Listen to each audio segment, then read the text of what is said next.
সে মানে টিনেজ বয়সে হয়ে থাকে এরকম একটা ঘটনা। আচ্ছা তখন বলতেছে যে মা ইটস সেম এরকম একটা ঘটনা আমি জীবন কাহিনীতে এরকম শুনেছি। হ্যাঁ, তো তুমি এটা শুনে দেখো, তোমার ভালো লাগবে। তো ওই যে আমার শুরু হলো নেশা। তো বেশিরভাগ সময় দেখা যাচ্ছে আমি লেখালেখি করার সময় দেখা যাচ্ছে কানের মধ্যে আপনাদের জীবন গল্পগুলো যে কোনো একটা যেটা ভালো লাগে, যেমন গতকাল রাত্রে শুনেছি রিমিটটা।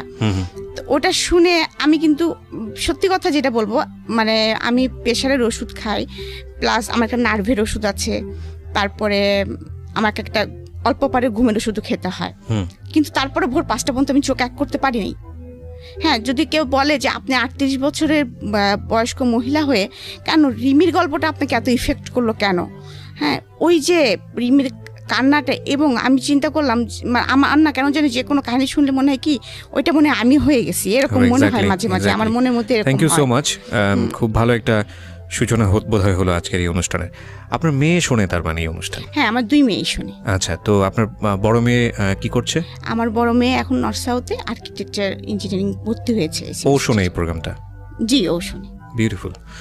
সো হ্যালো বলে দিলাম আমরা আমাদের এই অনুষ্ঠান থেকে। এবং আপনার ছোট মেয়েটা ক্লাস 9 বা 10 উঠবে। আচ্ছা, তো আজকে এই যে ভদ্রমহিলা যিনি আছেন রিমা, তার জীবন গল্পটা আসলে কি আমরা ধারাবাহিকভাবে আপনাদের সামনে উপস্থাপন করতে যাচ্ছি।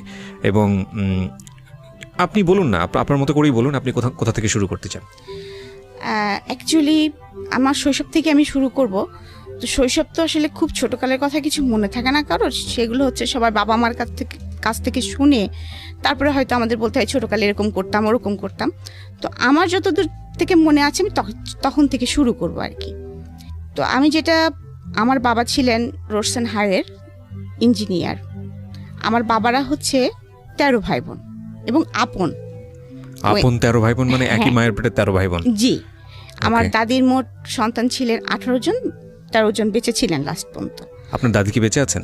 জি, আমার দাদি গত 2 বছর হয়েছে মারা গিয়েছে। মাশাআল্লাহ। আমি তো অবশ্যই, এটা আসলে ওই দাদিদের আমলে এটা সম্ভব। আমার মনে হয় না যে বর্তমান আমলে কোনো মেয়ে বা ভদ্রমহিলা যদি কেউ শোনেন তিনি সেন্সলেস হয়ে যেতে পারেন, মানে ওই স্টেজ যাওয়া তো অনেক বড়ের বিষয়। ওকে, বলেন প্লিজ। তো আমার যতটুকু মনে আছে, মানে আমার ছোট ফুপু আর আমি, মানে আমার যেটা 11 নম্বর ফুপু আর কি, মানে আমি এখানে বলতে চাচ্ছি যে আমার ফুপু হচ্ছে 11টা। আচ্ছা। বাবা চাচা 2 জন, মোট 13 জন। আচ্ছা। তো বাবা হচ্ছে একদম 13 ভাই বোনের বড়। ও ওকে, মানে সবার বড়। এই 13 জনের মধ্যে আমার বাবা সবচেয়ে বড়। জি। আর ছোট চাচা হচ্ছে 6 ফুপুর পরে, মানে চাচা বাবার থেকে অনেক ছোট। তো আমাদের শৈশবটা এরকম ছিল যে আমরা যতটুকু শুনেছি যে আমার দাদা ভাই মানে গ্রামের খুব গণ্যমান্য একজন লোক ছিলেন, চেয়ারম্যানও ছিলেন। তিনি খুবই জাঁকজমক বর্ণাঢ্য জীবনযাপন করতেন এবং মোট কথা আমাদের পূর্বপুরুষরা জমিদার ছিলেন। যে এই বাড়িটা এখন আর নেই, তবে তো ওইটার ভগ্নাংশ এখনো আছে, কিন্তু এখন আমরা সব বংশধররা ছড়াই ছিটে গিয়েছি। মানে ওটা কোথায় আছে? এটা কুষ্টিয়া। কুষ্টিয়ার জমিদার ছিলেন আপনার দাদা? আমাদের কুষ্টিয়া জমিদার, মানে আমাদের শহর থেকে একটু ভিতরে। আচ্ছা আচ্ছা, ওকে ওকে। তো যাই হোক, ওইভাবে আমরা সারা জীবনই শুনে এসেছি এবং আমরা এলাকায় গেলে ওরকম সম্মান নিয়েই থেকেছি। দাদা ভাইকেও দেখেছি। আমি দাদা ভাইকে খুব বেশি দেখিনি, 4 বছর বয়সে যতটুকু দেখা যায় আমার মেমোরিতে দাদা ভাই চেহারা খুব বেশি স্পষ্ট না। দাদা যান মারা যাওয়ার পরে তখন বাবা ফিল করেন যে দাদিকে একা বাড়িতে রাখা যাবে না, কারণ আমার ছোট ছোট অনেকগুলা ফুপু টুপু আছে। তো তখন আমার বাবা একদম সবাইকেই নিয়ে আসেন, আর আমার চাচু অনেক আগে থেকেই আমাদের কাছেই থাকতেন। একটা জিনিস আমি বুঝতে পারছি যে আপনার বাবা যেহেতু বড় ছিলেন, আপনার দাদার অ্যাবসেন্সে উনি আসলে সবার অভিভাবক হিসেবে দায়িত্ব পালন করেন। দাদা এবং মা, আমার মাও প্রচন্ড ইফোর্ট দিয়েছে সংসারের পেছনে, সেটা মানে না বললেই নয়। তো বাবা হঠাৎ করে একদিন দেখলাম যে একজন মানে বাসায় হারমোনিয়াম, ডুগি, তবলা এরকম নিয়ে আসেন। আমি একটু ইন্টারাপ্ট করছি এখানে, সেটা হচ্ছে যে আপনারা কয় ভাই বোন ছিলেন? ও, আমরা 3 ভাই বোন। 3 ভাই বোন ছিলেন? জি। আপনি বড় সবার? না, আমার ভাই বড়, আমি মেজো, ছোট ভাই। আচ্ছা, তো আপনি যে সময় মেমোরি দিয়ে শুরু করলেন, এটা কত বছর বয়সে আপনার? এটা আমার 4 বছর বয়স। 4 বছর বয়সে, মানে স্কুলে তখনও ভর্তি হননি? মানে তখন স্কুলে যাব, সেই বছরই হয়তো স্কুলে ভর্তি। ঠিক আছে, হ্যাঁ বলুন। তারপরে বাবা ডুগি, তবলা, হারমোনিয়াম নিয়ে আসছে, করছে। তা আমরা তো সবাই খুব লাফালাফি করতেছি, কারণ পাশে তো আমি একা না, আমার ছোট ছোট আরো ফুপুরা ছিল। আমি বললাম না যে আমরা সবাই একসঙ্গে থাকতাম। তো বাবা এটা দিয়ে কি হবে, তখন হঠাৎ করে পরের দিন সকালে দেখলাম যে একটা লোক আসতেছে এবং খুব মেলি ভাব আর কি। তো আমরা বুঝতেছি না, তা আমাকে এসে বলতেছে যে এই বাবু এদিকে আসো, মানে এরকম করে আর কি। নাচের শিক্ষকটা একটু এরকম মেলি ভাষায় কথা বলে। তো আমার একটু কেমন লাগতেছে, বাসায় সবাই খুব হাসাহাসি করতেছি এরকম। আবার আমাকে ওই ঘরে যখন বাবা ডেকে নিয়ে গেছে যে আজ থেকে উনি তোমাকে নাচ শেখাবেন, আর আশেপাশ থেকে ফুপু টুপুরা উকি ঝুঁকি দিচ্ছে, মানে ছোট একটা ফ্যামিলিতে যা হয় আর কি, উকি ঝুঁকি দেওয়া কি হচ্ছে ওই ঘরের মধ্যে, এরকম একটা বিষয়। তো যাই হোক, আমি একটু একটু করে নাচ শেখা শুরু করলাম। তারপরে বাবা উনি আসেন, নাচতে আমার ভালোই লাগে, কারণ আমি যেটা শুনেছি আমি নাকি ছোটকাল থেকে মানে অনুকরণ প্রিয় ছিলাম খুব আর কি। মানে যে যেভাবে কথা বলতেছি, যে যেভাবে হাঁটতেছি তার পিস ওইভাবে দুষ্টামি করে হাঁটতেছি এরকম আর কি। আর আরেকটা কথা বলি যে আমাদের ফ্যামিলিতে যেহেতু আমার 11টা ফুপু, একটা চাচা, আর তখন শুধু ভাই বোন বলতে আমরা 3 জন, তার মধ্যে মেয়ে আমি একজন। আর আমি ছোটকালতেই স্বভাবত একটু স্বাধীন চেতা, কারণ আমার বড় ভাইটা অসম্ভব ভদ্র এবং ভালো। আর আমি দেখতাম যে যেহেতু এত বড় একটা সংসার, এখানে জেদ না করলে কিছু পাওয়া যাচ্ছে না সহজে, হ্যাঁ খাবো না হুমকি দিয়ে দিচ্ছি, আমাকে এখন এই নখ পালিশ টেনে দিতে হবে এরকম আর কি। তো কারণ আমাকে দিতে হলে আমার ছোট ফুপুটা হয়তো মন খারাপ করবে, কিন্তু আমার তখন তো সেই সেন্সটা নাই, আমার তো তখন সেই সেন্সটা আমার লাগবে, আমাকে দিতে হবে, আমাকে দিবা না কেন, এরকম একটা। আর বাবার সঙ্গে আমার সম্পর্কটা খুব বেশি ভালো ছিল, যার জন্য ওই রাত্রে বাবা আসলে বা যখনই সুযোগ পেতাম পুটপুট করে, বাবা জানো এরকম নতুন মেকআপ বক্সটা উঠছে, বাবা জানো নতুন এই পেন্সিলটা আসছে, মানে এটা মাকে এড়ায় বাবা কাছ থেকে নেওয়া আর কি। এবং এটা একটা জিনিস ছিল, কিন্তু কখনোই সেই টাকাটা নিয়ে বা বাবা যদি কিনে দিত আমি একটা কিনতাম না কখনোই, কারণ ওই যে আমার ছোট ফুপুটার আমি এক বয়সের, এবং আমরা একই স্কুলে দুজনে পড়াশোনা করতাম, আচ্ছা একই সঙ্গে, এবং একটাই রিজার্ভ রিক্সা ছিল, দুজনে একসাথেই যাওয়া আসা করতাম। তো নাচ শিখছি এবং নাচ শিখতে এক সময় মানে ওইটাই আমার ধ্যান এবং জ্ঞান হয়ে যায়, পড়াশোনাটার পাশাপাশি চলছে। আর সাথে আরেকটা আমার নেশা ছিল, সেটা হচ্ছে বই পড়া। আমি প্রচুর পড়তে পছন্দ করতাম। যেমন ছুটির দিনে আমি নিজে স্বাধীন ঘোষণা করে দিতাম, বাসায় বলতাম আজকে আমাকে খাওয়ার জন্য কেউ তাড়া দিবা না, আমাকে বসার জন্য কেউ তাড়া দিবা না, আমাকে ঘুমানোর জন্য কেউ তাড়া দিবা না, আমি আজকে স্বাধীন, আমি আয়ুব বাচ্চুর গান শুনবো, আমি আজকে সারাদিন গল্প মানে বই পড়বো, এরকম আমার ইচ্ছা আমি সেটা করবো। আমি স্বাধীন হয়ে গেছি মোট কথা। বিকাল হলে তো আমাকে বাসায় পাওয়া যেত না, আমি তো খেলার মাঠে পা হাত পা ছিঁড়ে নিয়ে চলেও এসছি, এরকম ডান পিটে টাইপের ছিলাম আর কি। তো আমাকে নাচ শেখাতে আমার টিচার এটা বুঝে ফেলছিলেন। তো উনার অবদান আমার জীবনে অনেকখানি, মানে উনাকে আমি গুরু হিসেবে সারা জীবন ভক্তি করে যাবো, ততদিন বেঁচে থাকবো, মানে নাচের এই গুরুকে বলছেন। জি, উনি আমাকে আসলেই নিজের মেয়ে বলবো না, মানে আমি তার শিষ্য হিসাবেই উনার মনে হয় সবটুকু আমার মধ্যে ঢেলে দিয়েছিলেন। যাই হোক, নাচ শিখতেছি তো এক সময় যে সে আমাকে একটা প্রতিযোগিতার কথা বলে, আমার বাবাকে শিশু প্রতিযোগিতা বলে যেটাকে। তো আমি করতাম বেসিক্যালি ক্লাসিক্যালের আবার 4টা পার্ট, তার মধ্যে হচ্ছে আমি করতাম কথক। জি। তো আমি ফার্স্ট যখন এরকম পার্টিসিপেট করলাম, তো সেবার আমি কিছু মানে মোটামুটি জেলা পর্যন্ত আসছি, বিভাগ পর্যন্ত আসছি, ঢাকায় এসে আমি কোনো প্লেস করতে পারি নাই। আচ্ছা, মনটা অনেক খারাপ হয়েছে, স্বভাবতই ছোট বাচ্চা মানুষ কান্নাকাটি তো করবোই, কান্নাকাটি করছি তো আমাকে উনি সবসময় ইন্সপিরেশন দিয়ে যেতেন, বলতেন না তুমি বেটার করবা, আসলে তুমি তো ঢাকাতে শেখো না, মফস্বলের নাম শুনলে ওরা একটু নাক সিটকায় আর কি, এরকম করে আমাকে অনেক কিছু বলতেন। তো যাই হোক, পরে আবার তার পরের বছর আসলাম, সেটা হলো শিক্ষা প্রতিযোগিতা, এটা স্কুল ভিত্তিক, স্কুল থেকে আসতে হয়, স্কুল থেকে নাম লেখাতে হয়। তো সেবার যখন আসলাম, তো সেবার আসার পরে আমি আমাদের জেলাতে তো আমি ফার্স্ট হলাম, বিভাগে এসে আমি সেকেন্ড হলাম। আচ্ছা, সেকেন্ড হলাম। প্রত্যেক বিভাগের ফার্স্ট যারা তারা আসবে, সেবার হঠাৎ করে আবার নিয়ম হলো যে ফার্স্ট সেকেন্ড 2 জন আসবে। আচ্ছা, তো আমার বাবা আমাকে কিছুতেই নিয়ে আসবে না, তো বাবা বলছে আমার তো অফিস থেকে সময় বের করা খুব টাফ। তারপরেও বাবা আমার জোড়াজুড়ি দেখে এবং স্যারের জোড়াজুড়ি দেখে বাবা আমাকে নিয়ে আসলেন। তো আমার মনে আছে যখন আমি আসলাম, তখন আমি নাচ তো আমি তুলেছি, ক্লাসিক্যালটা তুলেছি, তোলার পরে তারপরে যখন আমি রিহার্সেল করতাম, আমার একবার নাচার পরে কি 2বার নাচার পরে আমার মনে করেন জামা চেঞ্জ করতে হতো, এমন অবস্থা, মানে ঘেমে যেতাম। আমাদের ক্লাসিক্যাল তো কত্থক নৃত্য, তো আমাদের কয়েকটা ওয়ে থাকে, সালামি দিতে হবে, মানে কয়েকটা নাচের কয়েকটা পার্ট থাকে যেগুলো থাকতেই হবে। তো উনি আমাকে প্রথমেই যখন দিলেন, আমি স্টেজে ঢুকবই ঘুরতে রাউন্ড দিতে, এবং এই রাউন্ডটা ছিল 34টা রাউন্ড। কতগুলো? 34টা। একটা স্টেজ কভার করে যখন ঘুরতে ঘুরতে ঘুরতে ঘুরতে ঘুরতে ঘুরতে ঘুরতে জাস্ট মাঝখানে এসে আমাকে দাঁড়াতে হবে। ওকে, মাঝখানে এসে আমাকে এভাবে দাঁড়ায় পড়তে হবে জাস্ট। ওকে, হ্যাঁ, তো এই 34টা ঘুরলেই পরে ব্যালেন্স ঠিক রাখা কিন্তু অনেক চাপ। আমাদের তো দুটো ঘুরলে মোটামুটি পড়ে যাওয়ার মতো অবস্থা। আমাদের তো আমি 4 বছর বয়স থেকে ক্লাসিক্যাল করতেছি, অভ্যস্ত হয়ে গেছে, প্র্যাকটিস হয়ে গেছে। অনেক কঠিন একটা মানে নাচ, যখন ওই বয়সে আমার করার কথা না, উনি তুলে দিলেন আমাকে। তো আমার মনে আছে আমাদের বিচারক ছিলেন শিবলি, তারপরে নিপা, শিবলি মোহাম্মদ, হ্যাঁ হ্যাঁ, আর সাথে আরেকজন ছিলেন, তার নামটা আমি মনে করতে পারতেছি না এই মুহূর্তে। তো যাই হোক, 3 জন বিচারক ছিলেন। যখন আমি নাচটা শেষ করলাম তখন আমাকে বলল, বাবু তোমার সাথে কে এসেছে? তো আমি বললাম যে আমার সঙ্গে বাবা এসেছে, মা এসেছে। বাবাকে ডাকো। তখন তো আমাদের ক্যাসেট প্লেয়ার ছিল, ক্যাসেট প্লেয়ারের যুগ আর কি। তো আমার বাবাকে ডাকলেন, ডাকার পরে কি বলবো, আমার গুরুজি আর কি বলবো, শিবলি মোহাম্মদ, হ্যাঁ মোহাম্মদ, উনি বললেন ও এত ভালো নেচেছে আর এত সুন্দর পায়ের কাজ, আর সেকেন্ডলি ওর পায়ের কাজ আর ওর হচ্ছে আর্ট। তো আমরা বাধ্য হয়েছি যে মানে নিপাকে বলেছি তুই ওর পা দেখ, আমি ওর আর্ট দেখি। মানে একবারে 2টা জিনিস আমরা ফলো করতে পারিনি। আমার বাবাকে এটা বললেন এবং বাবাকে অনুরোধ করলেন যে আপনি নাচটা ছাড়াবেন না আপনার মেয়েকে। সে তার পাটা খুব মানে ক্লাসিক্যালের জন্য যেটা দরকার, তার পায়ের কাজটা অসাধারণ। ওকে, চমৎকার। আমরা এখান থেকে একটা বিরতি নিতে চাই প্রিয় শ্রোতা। আপনারা শুনছেন মিস্টার ম্যাঙ্গো ক্যান্ডি প্রেজেন্টস জীবন গল্প। আপনারা বুঝতেই পাচ্ছেন যে আজকে রিমার যে জীবন গল্পটা, সেটা খুব হ্যাপি স্টার্টিং এবং খুব চমৎকার একটা ফ্যামিলিতে তার বড় হওয়া।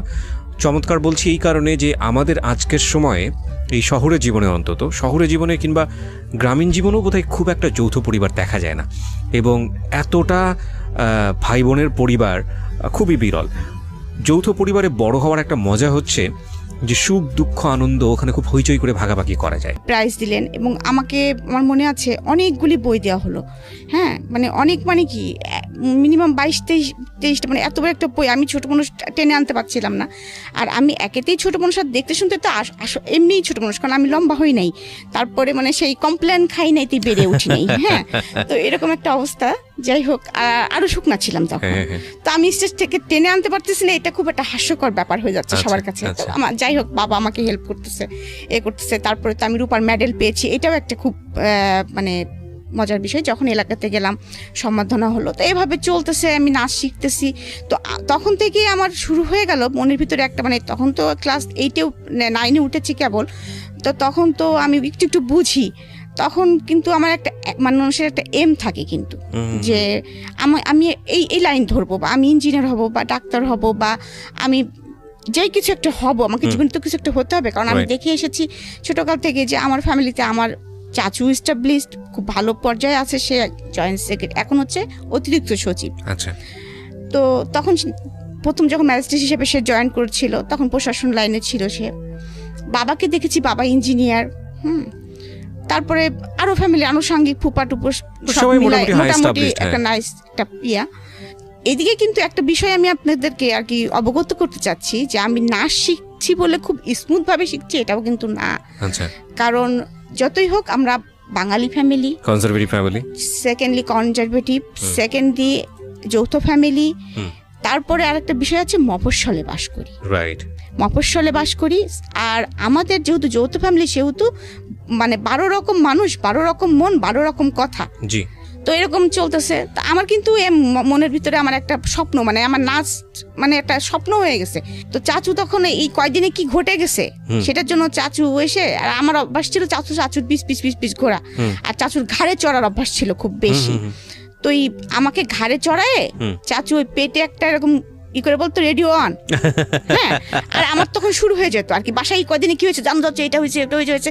মা বাবাকে ধরে বকা দিয়েছিল, ভাইয়া এরকম দুষ্টামি করেছিল, কি ছোট ফুপু চাচাকে পুরা দিয়ে দিতাম আর কি। তো এরকম একটা মজার লাইফ আমার চলতেছে আর কি, খুবই মজার। মানে আমি আসলে আমার ছোট শৈশবটা মনে হয় এখনো মাঝে মাঝে স্বপ্নে দেখি। তো আমার টিচার আমাকে নাচ শেখাচ্ছেন এবং একদিন আমাকে শাস্তি দিলেন যে তুই যেহেতু এটা 30 বার প্র্যাকটিস করিস নি, তো শাস্তি আজকে সারাদিন তুই নুপুর পরে থাকবি। বললো সারাদিন তুই নুপুর খুলতে পারবি না, খাবি নুপুর পরে, গোসল করবি নুপুর পরে, এবং তোকে 100 বার প্র্যাকটিস করতে হবে। ওকে। কারণ তার আগে আমার নতুন করে একটা প্রোগ্রাম ছিল। ওকে। তো আমিও জেদ হয়ে গেল, ঠিক আছে তাই হবে, হ্যাঁ তুমি আমাকে বকা দিলা, এরকম আমার সবসময় এরকম ছিল, তুমি আমাকে বকা দিলা তো ঠিক আছে। তা মা এত বলছে তুই নুপুর খোলা, আমি না আমি 100 বার প্র্যাকটিস করবো। ওইরকমই মা হয়তো একটু খাওয়াই দিচ্ছে, খাচ্ছি, তারপরে আবার ক্যাসেট ছেড়ে আবার প্র্যাকটিস শুরু করতেছি। এমন হলো সারাদিন নুপুর বেঁধে রাখাতে আমার পা ফুলে গেল। তারপরে তো যাই হোক, পরের দিন যখন আমার টিচার আসছেন, বাবা খুব রেগে গেছেন।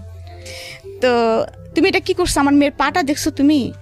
তা বলে কি আমি মানে উনি তো মেয়েলি ভাষায় কথা বলে, তা বলতেছে ভাই জান আমি তো বলছি কিন্তু ও যে গোসা করে সারাদিন পরে থাকবে আমি তো বুঝতে পারি নাই। তো যাই হোক, কালু মামা বলে যে নিজেই তেল গরম করে আনে, আমার মার কাছ থেকে তেল চায়, নিজে পায়ে মালিশ টালিশ করে। যাই হোক, তারপরে সেবার নতুন করে তো আমি পার্টিসিপেট করলাম এবং আমি 68 মার্ক নিয়ে সেবার আমি 3rd হলাম। আমার সঙ্গে ফার্স্ট হয়েছিলেন শাওন। শাওন মানে হুমায়ুন আহমেদের স্ত্রী শাওন, আমাদের প্রিয় শাওন। ওকে, সো বুঝতেই পারছেন যে আজকের যিনি গেস্ট তার কালচারালি মানে শৈশবে একটা শক্তিশালী ব্যাকগ্রাউন্ড আছে ইনফ্যাক্ট। হ্যাঁ বলেন প্লিজ। তো তখন থেকে আমার মনের ভিতরে ইচ্ছা যে একটার পর একটা যখন অ্যাচিভমেন্ট করতেছি আমি, যে আমার তখন থিম হয়ে গেছে যে আমি নৃত্যশিল্পী হব। আচ্ছা, এবং এটা হতে হলে কি করতে হয় সেটাও আমি জানি, যে মানে বুঝতে পারতেছি, বিভিন্ন জায়গা থেকে শুনতেছি যে ইন্টারমিডিয়েট পাস করব, আমাকে ইন্ডিয়া যে আমি একটা কোর্স করব, বা আমি রবীন্দ্র ভারতী যে ভার্সিটি আছে ওখানে আমি অ্যাডমিট হব, এরকম একটা মনের মধ্যে একটা স্বপ্ন গুছাচ্ছি। এর মধ্যে আমার বাবা ট্রান্সফার হয়ে কুষ্টিয়ায় চলে আসেন। কুষ্টিয়ায় চলে আসার পরে কিছুদিন আমরা ভাড়া বাসায় থাকি, কারণ আমরা অনেক মানুষ ছিলাম, আমাদের হতো না। তো তারপরে বাবা ওখানে আবার জায়গা কিনে, আমাদের কুষ্টিয়া যেহেতু হোম ডিস্ট্রিক্ট, তো সেখানে বাবা আবার জায়গা কিনে বাড়ি করে ফেলেন, একবারে দোতলা বাড়ি করেন। যখনই বাবা বাড়িটা করেন তখনই হচ্ছে এমন অবস্থা হয় যে আমরা তো ছিলামই, আমার ফুপু টুপু আমার দাদি ছিলামই। তো গ্রাম সাইডে যেসব ফুপুদের বাড়ি ছিল তাদের ছেলে মেয়েরাও সবাই যারা কলেজে ভর্তি হলো সবাই আমাদের বাসায় এসে উঠার পরে তখন হচ্ছে আমি ক্লাস 10-এ অলরেডি উঠে গেছি। 10-এ ওঠা মানে আমার তখন প্রায় 15 বছর বয়স, একেবারে ছোট না, মানে ছোট না বলতে কি একটু বোঝা শুরু করেছি যে আমি একেবারে ছোট না। আমাদের সিস্টেম ছিল দোতলায় আমরা মেয়েরা থাকতাম আর নিচতলায় হচ্ছে সব ছেলেরা থাকতো আর কি। তো বাসা ভর্তি যেহেতু মানুষ এইভাবে চলছে। কিন্তু এখন আমি যেটা বলবো সেটা হচ্ছে যে আমার কৈশোরে পদার্পণ যেটা বলবো আর কি, বয়সন্ধিকালে হচ্ছে যে আমি যে খুব সুন্দর, আমি যে অমক বা আমি তমক, এরকম কমপ্লিমেন্ট কখনো আমাকে ফ্যামিলি থেকে দেওয়া হয়নি কখনো। উল্টো আরো কমপ্লিমেন্ট পেতাম যে শর্ট এর কখনো বিয়েই হবে না, লম্বা হতাম না যেহেতু। আর যেহেতু ওই যে ডান পিঠের স্বভাবটা ছিল তার জন্য আমি কিন্তু আমার গায়ের রং কিন্তু 2 ভাগ থেকে চাপা। তো স্কুলে যেতাম যখন, তখন দেখতাম যে কিছু কিছু ছেলেরা সাইকেল নিয়ে পিস যাচ্ছে। তো মজাই লাগতো আর কি, মজা লাগতো কি রে এই ছেলেটা পিস আসে কেন। আবার এমনও আছে কোনোদিন এসে হয়তো বলেও দিতাম বাসায় যে ভাই জানিস যাচ্ছিলাম আমাদের পাড়ার অমুক ছেলেকে দেখলাম, মানে ফুপাতো ভাই তো মেলাগুলায় বাসায়, আমার ভাইকেও বলতেছি, আমার ফুপাতো ভাইদেরকে বলতেছি যে তারা আবার কি করছে, দেখা যাচ্ছে তাকে যে শাসায় থুয়ে আসছে, তুই আমার বোনের পিস গেছিস কেন। এটা হয়তো আমি জানিও না বা আমার বাবাও জানে না। তো এইভাবে চলতেছে। যাই হোক, ওই সময় আমার তখনও স্ট্যান্ড বাই 2 ফুপুর বিয়ে হয় নাই। তো আমাকে নিয়ে প্রচন্ড ঝামেলা শুরু হলো। মানে আপনার পিছে এরকম ভাবে? হ্যাঁ, আমার পিছনে এ পাড়ার ছেলে লেগে গেল, ও পাড়ার ছেলে লেগে গেল, কেউ মানে বাসায় ফোন করে, কেউ ডিস্টার্ব করে, মানে স্কুলে তো ডিস্টার্ব করে, চিঠিপত্র তো দেয়। আর আমি আবার এখানে একটা বোকামি, এখন মনে হয় যে বোকামি করেছি, যে আমি আবার তাদেরকে পিটাইতাম। মানে বললো রাস্তার মধ্যে একটা প্রস্তাব দিল, এই চিঠিটা নাও, আমি জুতা পিটা করে চলে আসছি, দেখা যাচ্ছে যে বদমাইশ তোর চিঠি নেবো কিসের জন্য। হ্যাঁ, তারপরে দেখা যাচ্ছে আবার বাসায় এসে আবার নালিশ করলাম, আমার ভাইরা যে আবার তাদেরকে পিটুনি দিল, আবার এই পাড়ার ছেলে হলো ও পাড়ার ছেলের সাথে মারামারি লেগে গেল। মানে এরকম মানে সিচুয়েশনটা তৈরি হয়ে গেল।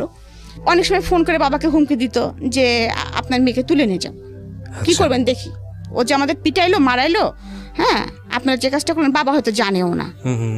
সেকেন্ডলি আর একটা বিষয় লক্ষ্য করা গেল ফ্যামিলিতে, সেটা হচ্ছে এখন বুঝি যে আমি যেহেতু খুব আদরের ছিলাম, একটা মেয়ে ছিলাম, তো আমার বাবা চাচার মিলে আমি একটা মেয়ে, এবং এভাবে মানুষ হচ্ছে দেখে হয়তো বা আমার কিছু কিছু ফুপুদের মধ্যে গ্রো করা শুরু করলো। তাদের তো সবার ছেলে আছে, আমাদের বাসায় লেখাপড়া করে, কারোর সঙ্গে বাইচান্স যদি আমার কোনো ভাব হয়ে যায় তাহলে তো বাবা না করতে পারবে না। ওকে, আমরা এরকম একটা কমপ্লেক্স সিচুয়েশন থেকে একটা ছোট্ট বিরতি নিতে চাই প্রিয় শ্রোতা, সেকেন্ড বারের মতো। আপনারা শুনছেন মিস্টার ম্যাঙ্গো ক্যান্ডি প্রেজেন্স জীবন গল্প, আমি আরজি কিবরিয়া আপনার সঙ্গে রয়েছি। প্রিয় শ্রোতা, আপনাদের সবার জন্য একটা বিশেষ সেগমেন্ট যুক্ত হলো আজকে থেকে মিস্টার ম্যাঙ্গো ক্যান্ডি প্রেজেন্স জীবন গল্পে। সেটা হচ্ছে এখন থেকে অনুষ্ঠান চলাকালীন সময়ে আমি আপনাদের সঙ্গে ইউটিউবে চ্যাট করব, এবং সেটা হবে আমার ইউটিউব চ্যানেলে। যারা এই মুহূর্তে আমাকে শুনতে পাচ্ছেন ঠিক রাত 12টায়, আমি আবারও বলছি ঠিক রাত 12টায় আমার চ্যানেল থেকে এই আজকের অনুষ্ঠানের ভিডিও ফুটেজ ওখানে প্রিমিয়ার করা হবে, এবং সেটা হবে লাইভ আকারে। সো আপনারা যারা আমাদের এই অনুষ্ঠানে শুনছেন, যারা সরাসরি গেস্টের সঙ্গে কথা বলতে চান কিংবা আমার সঙ্গে কথা বলতে চান, চলে আসুন আমার ইউটিউব চ্যানেলে। অনুষ্ঠান চলাকালীন সময়ে আমি আপনাদের যত রকমের কোয়ারি আছে, যা রকমের মন্তব্য আছে, সব কিছু পড়বো এবং আমি রিপ্লাই দেবো ওখানে। আমার ইউটিউবের ঠিকানা হচ্ছে www.youtube.com/rjkibriya.fm। আমি আবারও বলছি www.youtube.com/rjkibriya। বা আমাকে একদিন ডেকে বললেন যে মা, তুমি কারোর সঙ্গে এত ক্লোজ হো না, তুমি তো সবার সঙ্গে খুব বেশি মেশো, হ্যাঁ, তুমি একটা জিনিস মনে রাখবা যে তোমার নিজের ভাইয়া ছাড়া এখানে তোমার কেউ আপন ভাইয়া না। আর তুমি যদি রাস্তার একটা ছেলে ধরে নিয়ে আসো মা, সেটা আমি মেনে নিব, কিন্তু তুমি যদি আমার কোনো আত্মীয়তার সঙ্গে আত্মীয়তা করো, তাহলে আমি সেটা মেনে নিব না। কারণ তুমি এখন বড় হয়েছো মা, তোমাকে এই কথাটা আমার বলা প্রয়োজন। কারণ আমি জানি তুমি তোমার মার সঙ্গে, আমি মার সঙ্গে কখনোই তেমন ফিল ছিলাম না, এখন ফিল করি যে মা কি জিনিস। হ্যাঁ, তখন কিন্তু হয়েছে কি, মা তো সারাদিন কাজে ব্যস্ত থাকতো, মার কাছে বকাটাই খেতাম বেশি আর কি। ওই জন্য মাকে ভালো লাগতো না, বাবা তো আদর দিত, বাবাকেই ভালো লাগতো আর কি, যেটা স্বাভাবিক যেটা হয় আর কি। তখন মা হচ্ছে ভিলেনের রোলটা পালন করতেছে আর কি, কারণ মা শাসন করেন। হ্যাঁ, তো তখন আমি হচ্ছে এমনকি আমি রাগ হলে, মার উপরে রাগ হলে মাকে বলতাম তুমি আমার মা না, তুমি আমার খালা। এমনকি একদিন ফকির আসছে, আমার আবার খুব ফকিরের ভিক্ষা দেওয়ার স্বভাব ছিল। রাস্তায় আপনার মানে কোনো রিক্সাওয়ালাকে দেখলে, মানে একটু বুড়ো মতো রিক্সাওয়ালা দেখলে ব্যাগে যা থাকতো দিয়ে দিতাম। মানে আমার এখনো সেই স্বভাবটা আছে, যার জন্য আমি অনেক বকাও খাই, এখনো সেই স্বভাবটা আমার আছে। তো যাই হোক, এরকম একটু মায়া দয়াপূর্ণ লোক ছিল, মানুষ ছিলেন, যেমন যেদি ছিলাম অপরদিকে এই দিকটা ছিল আর কি। তো যাই হোক, এর মধ্যে আমার ফ্যামিলিতে খুব এটা নিয়ে খুব হইচই চলতেছে। বাবা ট্যাকেল দেওয়ার চেষ্টা করতেছে, পারতেছে না। এদিকে ফুপুরা বলে কি, আমার ছেলে তো এরকম ভালো পাস করতেছে, আমার ছেলের সাথে বিয়ে দিয়ে দাও। ও বলে যে না ঠিক আছে মিয়া ভাই, নাচটা বন্ধ করে দাও, এরকম। আবার বিভিন্ন জায়গাতে বিয়ের প্রস্তাব আসে, এদিকে আবার হুমকি আসে। ইন্ডিপেন্ডেন্ট টাইম একদিন, আমি তখন ফার্স্ট ইয়ারে পড়ি, তো আমি রিক্সায় করে আসতেছি। Honours first year? হ্যাঁ, অনার্স না, আমি ইন্টারমিডিয়েট ফার্স্ট ইয়ার। হ্যাঁ, তখন অনলি আমার 16 বছরে পা দিয়েছি আমি। তো আমি কুষ্টিয়া সরকারি কলেজে পড়তাম। জি। তো আমি কলেজ থেকে আসতেছি দুপুরের টাইম, একটু নিরিবিলি, 3:30 বাজতো আমাদের ক্লাস শেষ হতে হতে। আমার ছোট ফুপুর আমি একসঙ্গে যেতাম। তো সেদিন ছোট ফুপু আর জাননি কি কারণে, যে কোনো কারণে হোক। তো হঠাৎ করে আমরা পিছনে একটা ছেলে ঘুরতো, এরকম, আমি নামটা এখন বলতে চাচ্ছি না। তাকে দেখে যে আমার কখনো ভালো লাগেনি, এটা কিন্তু বললে মিথ্যা কথা বলা হবে। মানে আমি তাহলে আপনি পুরো গল্পটাই আসলে শুনতে চাই। গল্পটা বলি এরকম, সে ছেলেটা আমার সাথে পড়তো জেলা স্কুলে। আচ্ছা, একই ক্লাসমেট, একই পাড়ায় বাড়ি, পাশাপাশি বাড়ি আমাদের। হ্যাঁ, তো ওরা অনেকগুলি ভাই, তো আমাদের সাথে সম্পর্ক ছিল খুব ফ্যামিলিগত আর কি। হ্যাঁ, তো ও যখন আমাদের তখন আমার তো অবজেক্টিভের যুগে পাশ করা, অনুপম নামে একটা গাইড ছিল। হ্যাঁ, তো একদিন আমাকে বলতেছে রিমা, তোর কাছে অনুপম গাইড আছে? তাই আমি বললাম যে হ্যাঁ, আমি ওটা কিনেছি। হ্যাঁ, তো আমার কাছে ওই গাইডটা নিয়ে যাওয়ার পরে 2 দিন পরে গাইডটা যখন ফেরত দিল, আমাদের একটা চিঠি দিল। তো চিঠিটা দেওয়ার পরে চিঠিটা পড়লাম, আমি তো চিঠি তো আর একা পড়ি নেই, চিঠিটা মানে বইটা খুলতে যে চিঠি পড়লে এর মধ্যে একটা জিনিস আছে, দেখিস, পাড়ার ছেলে। কিন্তু আমি আমার ছোট ফুপু তো একদম বান্ধবী। হ্যাঁ, ফুপু দেখ, মানে তার নামটাই আর কি বলে ফেলতে যাচ্ছিলাম আর কি। তো ও আমাকে এরকম চিঠি দিয়েছে, দেখি কি লিখেছে, যখন ওই বয়সে যেটা হয় আর কি। 2টা চিঠি দিয়েছে, তার মধ্যে আবার আর্টও করেছে, 2টা পায়রা একটা লাভ নিয়ে উঠে চলে যাচ্ছে আর কি, এরকম কিছু আর কি। হ্যাঁ, তো ভালোবাসা না ভালো লাগা না, কিন্তু বিষয়টা হচ্ছে পেটের মধ্যে প্রজাপতি কিন্তু উঠতেছে, মানে একটু ভালো লাগা তো তখন বুঝি আর কি। যাই হোক, তখন ওই পর্যন্ত তো আমি তখন ওকে বলতেছি কি, তো একদিন আমাকে জিজ্ঞেস মানে ওই ছেলেটা সরাসরি একদিন আমাকে জিজ্ঞেস করে। যাই হোক, সবসময় তো মাঠে খেলাধুলা হচ্ছে, দেখা সাক্ষাৎ হচ্ছে। তখন বলতেছে কি, তোকে চিঠি দিছিলাম, চিঠিটার উত্তর দিলি না। তা আমি বললাম, চিঠির উত্তর দিয়ে কি তুই জুতার বাড়ি খাবি? হ্যাঁ, ভাই শুনলে তোরা কি করবে তো জানিস? মানে ওর বড় ভাই আর আমার বড় ভাই আবার একদম জানে দোস্ত। হ্যাঁ, তখন আমি বলতেছি কি, ভাই শুনলে তোকে কি করবে জানিস? আমি লিটন ভাইকেও বলে দিবে কথা, আমার ভাইকেও বলে দিবে এই কথা। তখন ও বেচারি আমার পিছনে এরকম ঘুরতেছে, আমি কোনো পাত্তা দিচ্ছি না, কিন্তু ভালো লাগাটা কিন্তু আমার ভিতরে আমার একটু আছে যে ভালো লাগতেছে। ও যখন পিছন পিছন ঘুরে বা আমার বাসার সামনে দিয়ে যায় যখন, তখন কিন্তু আমি ছাদে উঠি, দেখি যাচ্ছে, এরকম আর কি। মানে আপনার ভিতরে একটু ভালো লাগে কিন্তু আপনি সেটা বুঝতে দেন না। হ্যাঁ, বুঝতে দেয় না, কিন্তু ওই ভালো লাগাটা কি ভালোবাসা আমি এটা তখনও বুঝি নাই। আচ্ছা, ইন্টারমিডিয়েট ফার্স্ট ইয়ার। হ্যাঁ, ইন্টারমিডিয়েট ফার্স্ট ইয়ার, বুঝতেছি না এই বিষয়ে কোনো, তখন তো মোবাইলের যুগও না, কিছুই না, তখনকার যুগটাই ছিল তো এরকম যে একটু চোখে দেখা দেখি হলো, একটু গোপনে হয়তো একটু বাগানে আগানে যারা একটু কথা হলো, এই তোমার এই চিঠিটা এই টাইপের আর কি পরিবেশ শুরু হয় না। তারপরে আমরা যৌথ ফ্যামিলিতে বিলং করি, রাস্তাতে হাঁটতে গেলেও দেখাচ্ছে কোনো না কোনো ভাইয়ের সাথে দেখা হয়ে গেছে, একটু তার সাথে কথা বলছিলি, এরকম একটা অবস্থা। তো আমাদের তো কোনো রকম স্বাধীনভাবে কোনো কিছু করার মতো পরিস্থিতি নাই।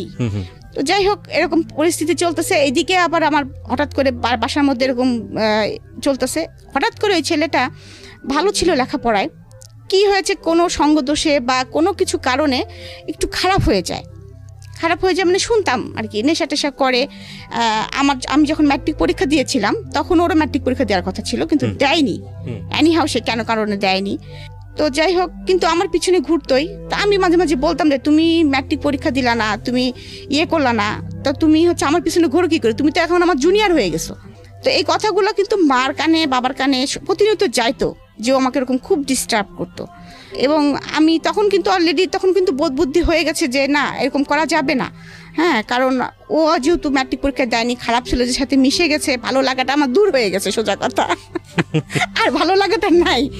তো তখন একদিন আমার মা ওকে যে বলতেছে যে তুমি যে ওকে এরকম হুমকি দামকি দিচ্ছ, তুমি কি জানো বাবা, তুমি যে এমনি তোমাদের সাথে আমাদের খুব ভালো একটা সম্পর্ক, সেকেন্ডলি তোমার সাথে আমার মেয়ে বেঁধে তুমি কি পারবা, তুমি ওর থেকে ছোট ক্লাস, তুমি লেখাপড়া করনি, তারপরে তুমি যে মস্তানি হস্তানি করে বেড়াও, আর আমার মেয়ে জুতা কয়টা আর কতগুলো জামা তুমি জানো, ও কতগুলো জুতা পরে, কতগুলো জামা পরে, ও কোনো জামার সাথে ম্যাচিং করে ছাড়া জুতা স্যান্ডেল জামা পরে না, তুমি তো এগুলো পারবা না বাবা, তুমি খালি খামাখাওকে কেন ডিস্টার্ব করতেছো, ও তুমি অ্যাফোর্ড করতে পারবা না। যাই হোক, আমার মা এই ডায়লগটা মনে হয় সবাইকেই দিতেন, যে ফোন করতো তাকেই মনে হয় ডায়লগটা দিতেন। এটা একটা মজার বিষয় যে আমার জুতার খরচ কেউ অ্যাফোর্ড করতে পারবে না। হ্যাঁ, কারণ আমার জুতার প্রতি খুব দুর্বলতা ছিল, প্রচুর জুতা কিনতাম। যাই হোক, তো এরকম একটা পরিস্থিতি, কলেজ থেকে আসতেছি আমি, আসার পরে আপনাকে কি বলবো আর কি, হঠাৎ করে কয়েকটা ছেলে আমার রিক্সাটা ঘিরে ধরে, মানে আমি যেটা একদম অপ্রস্তুত ছিলাম, এবং পরে দেখি ও আছে সাথে। তো অনেক কথা কাটাকাটি হচ্ছে ওর সাথে আমার। ও বলতেছে তুই এখনই যাবি আমার সাথে, তোকে আমি এখনই বিয়ে করবো, তুলে নিয়ে যাই বিয়ে করবো, দেখি কার ক্ষমতা কে ঠেকায়। আমি বলছি কেন তোমার সঙ্গে আমি যাবো, তুমি কেন আমাকে বিয়ে করবা, আর তুলে নিয়ে বিয়ে করার কেস, তোমার বিয়ে করতে হলে আমার বাসায় আসো, খালাম্মাকে বলো। হ্যাঁ, এরকম বলতেছি যে, আর আমি তো এখন বিয়ে করবোই না, অসম্ভব, আমার সামনে ইন্টারমিডিয়েট পরীক্ষা, আমার একটা লাইফ পড়ে আসে, আমি তখন বিয়ে করবোই না, তুমি তো বললে হবে না, আর আমি তো তোমাকে কোনোদিনও বলিনি যে আমি তোমাকে ভালোবাসি বা এরকম, তুমি আমাকে বলেছো, আমি কিছুই বলিনি তোমাকে, তুমি তো আমাকে ভেবে ফোর্স করতে পারো না। তো ওর সঙ্গে আমার খুব মানে কথা কাটাকাটি হচ্ছে। এর মধ্যেই ও দেখি কি পিছন থেকে একটা পিস্তল বের করে ফেলছে। এখন ওইটা অরিজিনাল কি নকল আই ডোন্ট নো, আমি তখন তো চিনি না পিস্তল। ওইটা আমার সরাসরি মাথায় ঠাকাই বলতেছে, হয় আজকে তুই মরবি, নাহলে আমি মরবো, যে কোনো একজন মরবে। মানে সেই একদম বাংলা সিনেমা মোটামুটি আর কি, যদিও বাংলা সিনেমা, কিন্তু তবু ওইটা আমি মানে রিয়েলাইজ করতে পারতেছি যে আমি কি মুভমেন্টে আছি। যাই হোক, ওরকম যখন রাস্তার মধ্যে বার বিতর্কটা চলতেছে, তখন আমাদের মানে আশেপাশে যায় না কিছু ছেলে পেলে, ওরা দেখছে যে আপুর সাথে এরকম হচ্ছে। তো তারপরে এরকম ওরা আবার আমাদের বাসায় চিনতো, আমাদের বাসায় যে খবর দিয়েছে, বলছে রিমা আপুকে কতগুলো ছেলে এরকম পিস্তল ধরছে এবং তাকে কোথায় যেন নিয়ে যাচ্ছে। তো এই কথা শোনার পরে সঙ্গে সঙ্গে মা তো ভাইয়াকে বলছে, বাসায় হইচই পড়ে গেছে, বাবা বাসায় ছিলেন না। কথা প্রসঙ্গে মা কিন্তু বুঝতে পারছে এটা টিটুরি কাজ হতে পারে। তো মা সঙ্গে সঙ্গে আমার বড় ভাই এবং লিটন মানে বড় ভাই দুজনে বলছে দেখি কোথায় আছে, দাঁড়ান বাকলাম, আপনি টেনশন করেন না, ওরা এত সাহস হয়নি যে এরকম করবে। আর ও কি করেছে, আমাকে নিয়ে যে আমাদের কুষ্টিয়ার একটা বাঁধ আছে, বেরি বাঁধ, আমরা রেণুকের বাঁধ বলি, ওখানে নিয়ে যে আমাকে বসিয়ে রেখেছে যে তোকে আমাকে বিয়ে করতে হবে। তা আমি বললাম কি বাঁধের মধ্যে এসে আমি কি বিয়ে করবো নাকি, তুই আমার এখানে বসায় রাখছিস কি জন্য, হয় হ্যাঁ। তো বলতেছে না, আমার বন্ধুরা গেছে কাজী ডাকতে, আমাকে যেখানে যেতে বলবো ওখানে যাবো, তোর সাথে আমি বিয়ে করবো আজকে। তো আমি চুপচাপ বসে আছি, হাসতেছি মনে মনে, কারণ আমি জানি যে এটা হয়তো বা কখনোই ও পারবে না, কারণ আমার বড় ভাই আছে এবং তার বড় ভাই যেটা আছে শুনলোকে মেরেই ফেলবে, যত মস্তানি হোক না কেন ফ্যামিলিকে একটু সবাই ভয় পায়। তো আমি ওই আধা ঘন্টা মতো এরকম আমাকে বসিয়ে রেখেছে, আমি বসে আছি, কলেজ ড্রেস পরাই ওরকম জামা কাপড় পরাই বসে আছি। তো এর মধ্যে তো ওর ফ্রেন্ড সার্কেল দিয়ে আমার ভাইরা বের করে ফেলেছে যে রিমাকে নিয়ে কোথায় গিয়েছে তোরা একটু আমাদেরকে বল। বড় ভাইরা বললে তো অনেক সময় ছোট ছোট ভাইরা না বলতে পারে না, তখন অনেকেই বলে দিয়ে ফ্রেন্ড সার্কেল, ওদের ফ্রেন্ড সার্কেলের মধ্যে বলছে যে হ্যাঁ এরকম একটা প্ল্যান করতেছিল, আজকে রিমাকে ধরবে যদি সুযোগ পায়, তো ওকে মনে হয় যত সম্ভব রেণুক বাঁধে নিয়ে গিয়েছে, ওখানে মনে হয় বাঁধের বোধে মানে নদীর পাশেই বসে আছে মনে হয়। হ্যাঁ, ওকে রাজি করানোর চেষ্টা চলছে। আসলে ভাই এরকম কিছু না, ও যদি চাপে পড়ে হ্যাঁ করে দেয়, মানে এরকম একটা কিছু বলছে আর কি। তো আমার ভাই এবং সেই ওর বড় ভাইও, আমি দূরে থেকে দেখতেছি ওরা হেঁটে আসতেছে। তো আমি তো একদম তখন আরও রিল্যাক্স হয়ে গেছি যে ভাইরা তো আসতেছেই। আর ওরা ওদের ভাইদের দেখে পিছন থেকে পিস্তল তখন আর কোনো নাই, তখন পিস্তল সহকারে যার যার মতো সে পাশে দৌড় মারছে আর কি। 2-3টা ফ্রেন্ড ছিল, সে ছিল, তখন আর তার ফুটানি শেষ। যাই হোক, তখন থেকে আমাকে নিয়ে গেল বাসায় নিয়ে যাওয়ার পরে আরো পরিস্থিতি খারাপ হয়ে গেল। বাবার মাথার মধ্যে এই জিনিসটা গেঁথে গেল। হ্যাঁ, একদম গেঁথে গেল। মানে মা তো প্রচন্ড ভীতু হয়ে গেলেন, না জানি এরকম অ্যাক্সিডেন্ট আর একদিন হলে কি হবে। আজকে এই পাশের বাড়ির ছেলে করেছে, আর এক পাড়ার ছেলে করলে কি হবে, আর এক পাড়ার ছেলে কি হলে কি হবে, আমি মেয়েটাকে কিভাবে কি করবো, মান সম্মান। এইদিকে ফ্যামিলিতেও কারোর সাথে যদি আমার মেয়ের সম্পর্কে জড়া যায় তাহলেও আমার প্রবলেম। সবার কথা হচ্ছে রাজ্য সহ রাজকন্যা, আমার মেয়েটাকে কতটুকু তারা ভালো করবে আমি জানি না, হয়তো বা আমার সম্পত্তির দিকেই আসবে। এরকম বাসার মধ্যে বাবা মা খুব দ্বিধা এবং দ্বন্দ্বের মধ্যে আছেন, খুব সমস্যার মধ্যে আছেন। মানে তারা আমাকে নিয়ে, আমি এখন ফিল করি, তখন তো অত কিছু মেশরা জানতাম না যে কেন আমাকে বিয়ে দেওয়া হচ্ছে, কি বৃত্তান্ত। এর মধ্যে হঠাৎ করে আমার কলেজ থেকে দেখে আমার বাসায় বিয়ের প্রস্তাব পাঠানো হয়। তো আমার বাবা তখন খুব টেনশন করতেছেন, মা খুব টেনশন করতেছেন, এখন সলিউশন কি।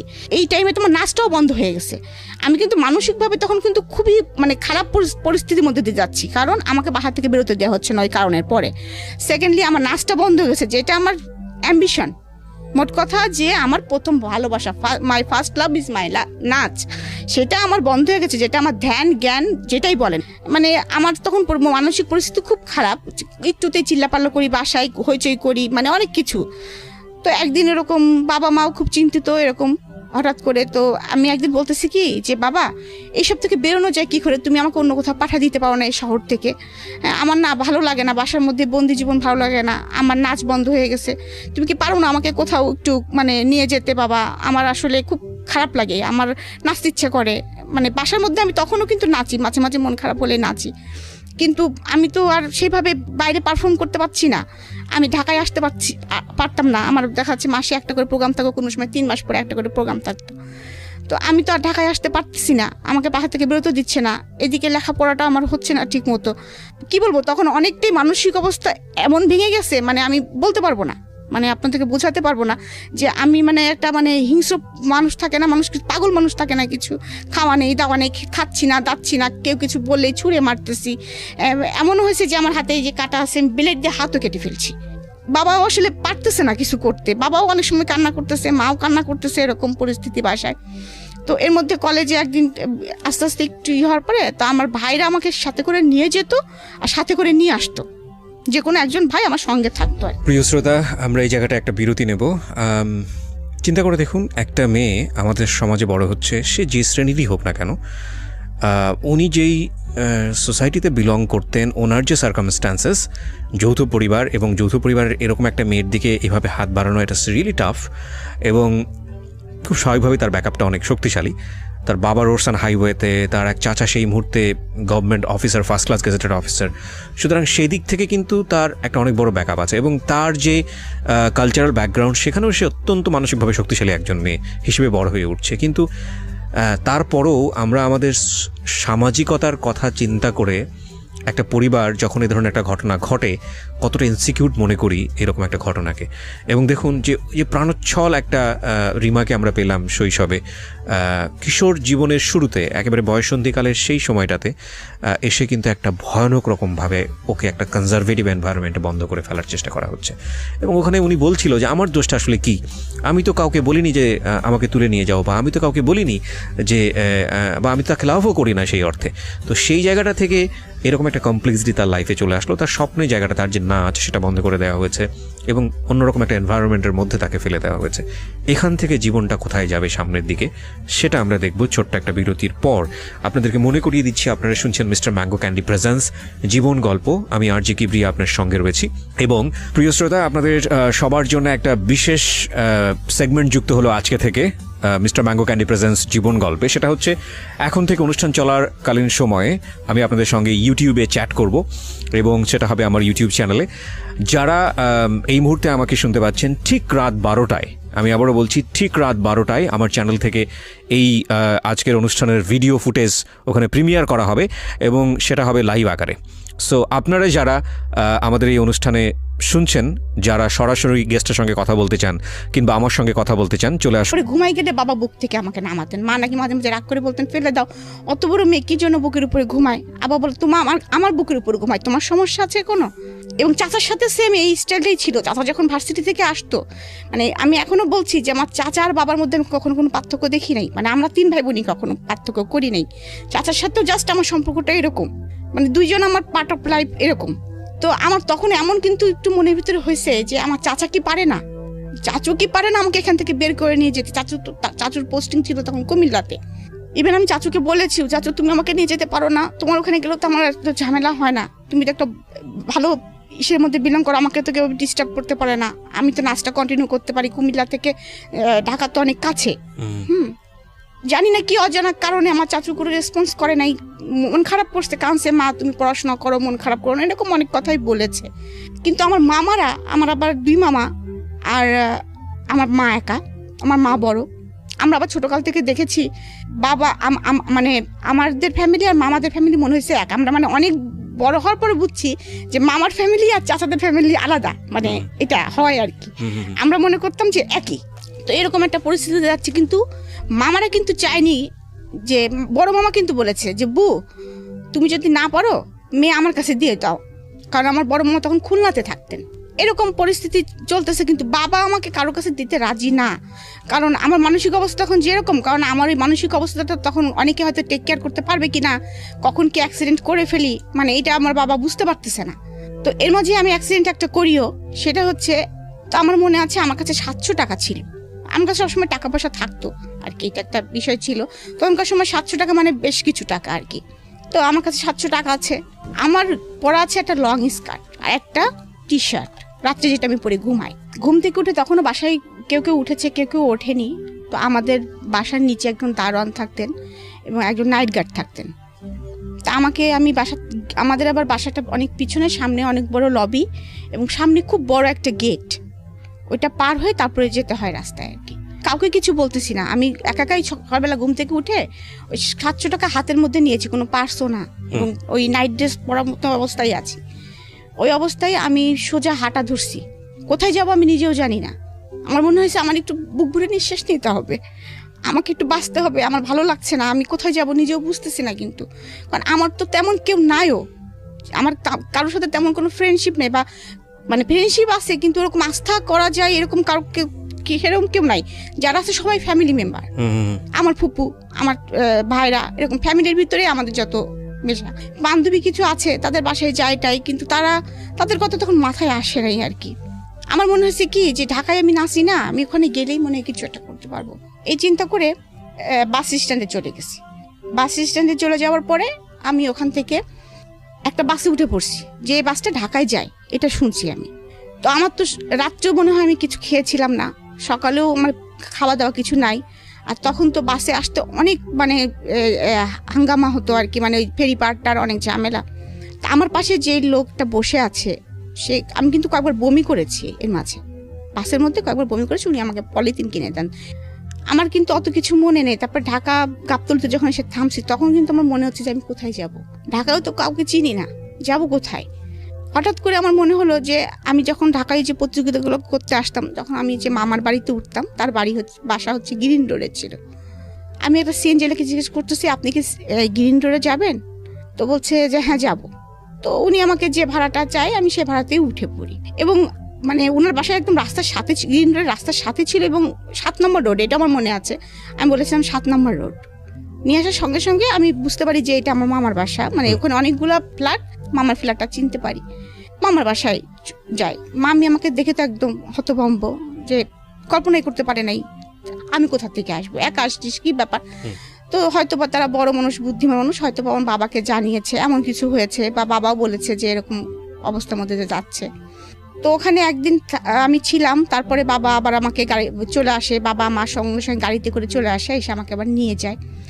নিয়ে যাওয়ার পরে তখন আবার মনে হলো যে আবার কেমন যেন একটা, মানে ওইটাও একটা ভুল করতে যাচ্ছিলাম, যে আমি হারাই যেতাম। তখন মনে হলো আমি বাবা আমাকে ধরে খুব কাঁদছে, তুমি এইভাবে বাসা থেকে কেন বেরোইছো? হ্যাঁ, তোমার যদি একটা অ্যাক্সিডেন্ট হতো, রাস্তার মধ্যে কোনো অঘটন ঘটতে পারতো, তুমি চেনো না, কিছু না, তুমি কেন বেরোইছো? তাহলে তোমাকে তো আমরা কোনোদিনও পেতাম না, তুমি কোথায় যেতা? আমারও তখন আমার মনে হয়েছে তাই তো, আমি কোথায় যেতাম? তখন আমি বলছি বাবা তুমি একটা কাজ করো, আমি কি বিয়ে দিলে স্বাধীন হব? সবাই তো দেখি বিয়ে দিলে আর কেউ কিছু, কারোর কিছু হয় না, কাউকে কিছু বলে না, অনেক স্বাধীনতা এসে যায়। তো আমি কি বিয়ে, আমাকে তাহলে বিয়ে দিয়ে দাও বাবা। মানে আপনি নিজেই বললেন? নিজেই বলতেছি। আচ্ছা। হ্যাঁ, বাবা বলতেছে যে তোমাকে বিয়ে দিয়ে দিব, তোমার বড় বড় 2টা ফুপু আছে, তাছাড়াও মানে বাবা একটু দ্বিধা করতেছে, আবার চিন্তা করতেছে না এটাই হয়তো ওর জন্য রাইট, এমন কারণ বাসা থেকে বেরোতে পারছি না। আবার এমনও কথা হচ্ছে যে মেয়ে বিয়ে দিলে একদিনও শ্বশুর বাড়ি যেয়ে ভাত খেতে পারবে না, যে মেয়ে কিছু করেই না। তো তার মধ্যে হঠাৎ করে এরকম একটা বিয়ের প্রস্তাব আসে হঠাৎ করে, এবং বাবাও হঠাৎ করে দেখে যে ছেলেটা অনেক ভালো, খোঁজখবর নিয়ে দেখে, এবং তাদের যে কলিগ লাইফ ছিল, সবাই অনেকে বলছে যে 5 ওয়াক্ত নামাজ কালাম পড়ে, এবং খুবই ভদ্র ছেলে, এক বাপের একটা ছেলে, ওরা 5 বোন, এবং ওর বাবা এখনো চাকরি করে, কুষ্টি শহরে 4 তলা বাড়ি আছে ওদের। যদি কাশিম সাহেব আমার মেয়ে থাকতো তাহলে আমি এই ছেলেকে সাথে বিয়ে দিয়ে দিতাম, এরকম মানে তার সম্বন্ধে এরকম গুড সংবাদ পায় বাবা সবসময়। আর আমি সবসময় বাবাকে ছোটকাল থেকে কেন জানি বলতাম বাবা আমাকে আর্মি পার্সনের সাথে বিয়ে দিও, কারণ আমি যে শর্ট ছিলাম মনে ওদের একটা কষ্ট ছিল আর কি, মানে সেই জন্য বলতাম কি বাবা আর্মি ছেলেরা তো অনেক লম্বা হয়, আমাকে লম্বা ছেলের সাথে বিয়ে দিবা। এই ছেলেটা আবার অনেক লম্বা, 5 ফিট 11। তো ওইভাবেও কিন্তু আসলে মানে আমার বিয়ে হয়ে যাচ্ছে আমি বুঝতে পারতেছি না। তো আমার মনে নেই সঠিক কারা কারা দেখতে আসছিল আমাকে। তো আমি সেদিন মনে হলো কি যে আমি একটু স্বাধীন, কারণ স্বাধীন মনে হলো কি যে অনেকদিন বাইরে যাইনি, অনেকদিন সাজিনি। আমি আবার সাজতে গুজতে খুবই পছন্দ করতাম। আমার চুলগুলো ছিল অনেক লম্বা লম্বা এবং খুব সুন্দর চুল ছিল আমার মাথায়। তো আমি মাকে বলছি মা দেখতে আসলে কি শাড়ি পরা যায়? তো মা বলছে হ্যাঁ যাই। তো আমি বোকার মতো মার শাড়ি বাছতেছি কোন শাড়িটা পরবো। হ্যাঁ, মানে আমি সেদিন অনেক মানে আনন্দ পাচ্ছি, কেন জানি মনে হচ্ছে যে আমি জীবনে একটা স্বাধীন জীবন যাপন করতে চাচ্ছি। হ্যাঁ যাচ্ছি এরকম। তো আমি মার একটা শাড়ি পছন্দ করেছি, মানে সেজেছি। বাবাকে বলেছি বাবা তুমি নাস্তা কিনতে যাচ্ছ, আমার জন্য পেস্ট্রি নিয়ে এসো। আমি আবার পেস্ট্রি খেতে খুব পছন্দ করতাম। আমার জন্য গোলাপ ফুল নিয়ে এসো, আমি কিন্তু মাথায় গোলাপ পরবো, এরকম। যাই হোক তারা আমাকে দেখতে আসছে, আমাদের ড্রয়িং রুমটা ছিল নিচে, আমরা দোতলার থেকে আমাকে যখন নিচে নামা নিয়ে আসছে, ওরা আমাকে বিভিন্ন প্রশ্ন করতেছে। দু একটা মনে আছে প্রশ্ন? দু একটা প্রশ্নের মধ্যে যেমন নামাজ পড়তে পারি কিনা, তারপরে কোরআন শরীফ পড়েছি কিনা, তারপরে কিসে পড়ি, কোন সাবজেক্টে পড়ি। এর মধ্যে আর একটা ছিল যে তখন একটা নাটক হচ্ছিল, হেলাল নামের একটা চরিত্র ছিল আমাদের মধ্যে, ইন্দ্রধরক মিলনের মানে একটা নাটক হচ্ছিল টিভিতে। হেলাল নামের কাউকে চেনেন কিনা, এই নাটকটা আপনি দেখেন কিনা? হ্যাঁ হ্যাঁ হ্যাঁ, সম্ভবত রূপকথা। হ্যাঁ হ্যাঁ, তখন বলছে এই নাটকটা হচ্ছে, তখন তো আমাদের বিটিভি চলতো এবং তখন ওই নাটকগুলো আমরা খুব আগ্রহ সহকারে দেখতাম। তো আমি তখনও জানি না আমার হাজবেন্ডের নাম হেলাল, এই জন্য আমাকে প্রশ্ন করতেছে। হ্যাঁ, তখন বলতেছে হেলালের চরিত্রটা আপনার কাছে কেমন লাগে? কিন্তু ওখানে তো খালেদ খান তো ওখানে ভিলেন পুরা। হ্যাঁ, আমি তো বেটা তো বদমাইশের লাঠি, মানে আমি তো সবসময় স্টেট কাট কথা বলি, আমি সরাসরি বলতেছি বেটা তো বদমাইশের লাঠি। হ্যাঁ, এরকম বলতেছি আর কি। তোরা আবার এটা নিয়ে খুব হাসাহাসিও করছে আর কি। যাই হোক, তারপরে আমাকে আমার হাজবেন্ড ঠিকানা লিখতে দিয়েছে। হ্যাঁ, ঠিকানা লিখতে দিয়েছে যে আমরা তোমার বাসার ঠিকানা লেখো। আমি এবার ঠিকানা লিখতে যে কুষ্টিয়া বানানটা এস এর ঘুল্লিটা কিভাবে দেয়, মানে একটু হলেও তো ভয় পাচ্ছি, ভুলে গেছি। হ্যাঁ, আমি আমার ফুফাতো ভাই সামনে দাঁড়ায় আছে, জিজ্ঞেস করছি এস কেমন করে লেখে রে, ওদের সামনে জিজ্ঞাসা করতেছি। হ্যাঁ, ও আবার হেসে ফেলছে, তুই এস লিখতে পারছিস না।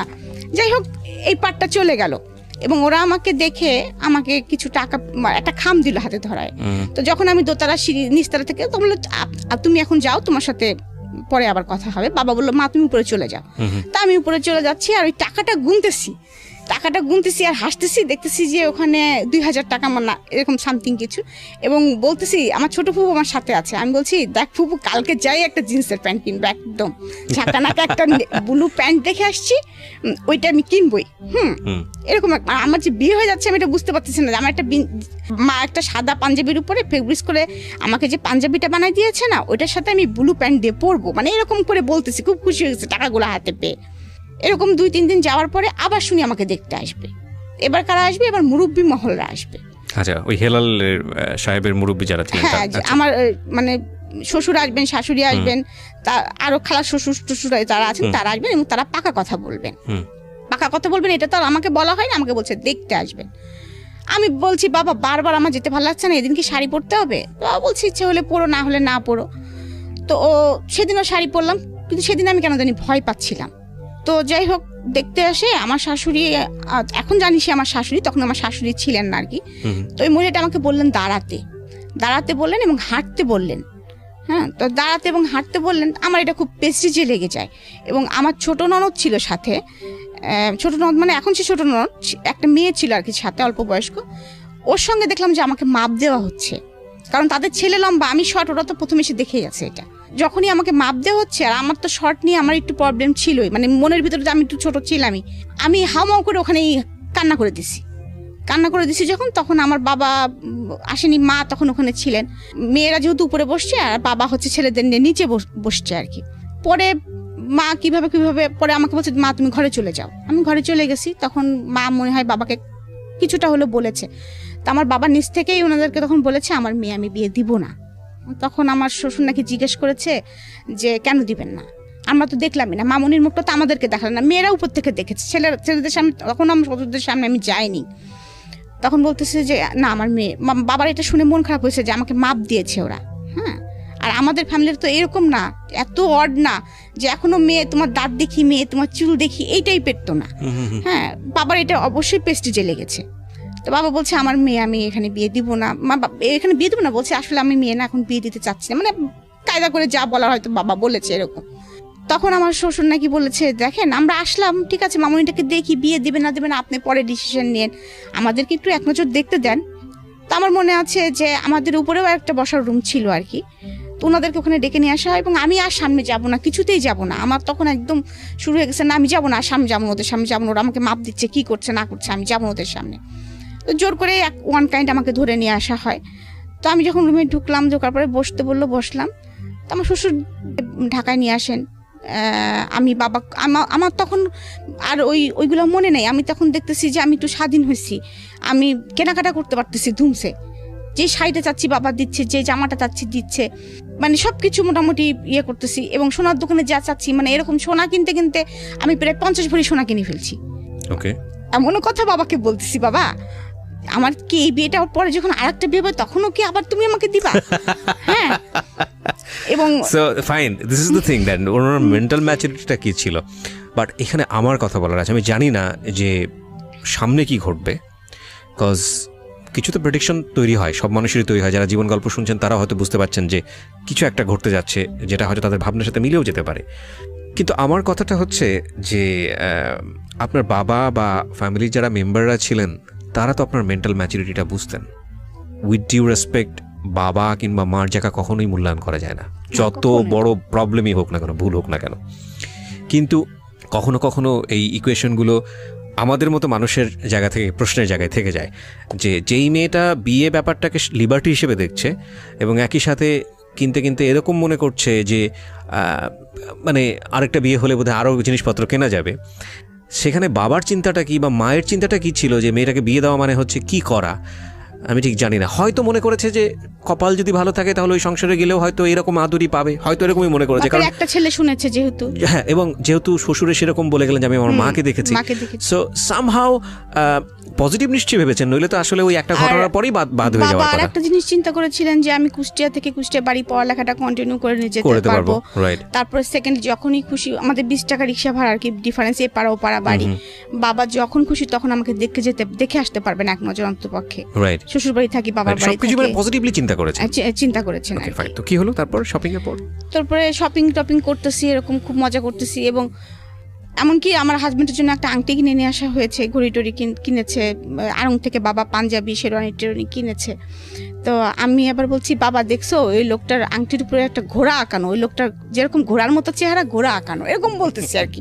বুঝি না তো, আমার হাজবেন্ড তখন যেহেতু লম্বা ছিল, খুব হ্যাংলা ছিল, আমি খুব ভালো করে দেখিনি, ওই এক নজর যা দেখেছি সেটাতে আমার যা মনে হয়েছে আমি সেটা বলেছি আর কি। তো বাবা বলে, ছিমা এরকম করে বলতে হয় না, এটা কিন্তু বলতেছি, তাও বাবার মোটরসাইকেলের উপর পা দুলাচ্ছি বিকালবেলা বসে বসে, আর এরকম বলতেছি বাবাকে। যাই হোক, এরকম করতে করতে বিয়ের দিন এসে যায় আর কি, বিয়ের দিন এসে যায়, সেদিনও আমি খুব উৎফুল্ল। তো বাবা আমাকে একটা শাড়ি, অনেক শাড়ি কিনে দিয়েছিলেন, তার মধ্যে একটা শাড়ি আমি কাতান শাড়ি খুবই পছন্দ করে কিনেছি আর কি, ময়ূরাক্ষী কালার যেটা বলে, এটা সবুজও না আবার ইয়ে না, এরকম আমার চয়েস লেভেলটা সারা জীবন একটু ডিফারেন্ট ছিল আমার পুরো ফ্যামিলির মধ্যে থেকে, আমি একটু সবসময় বেটার কিছু ইয়ে করতাম।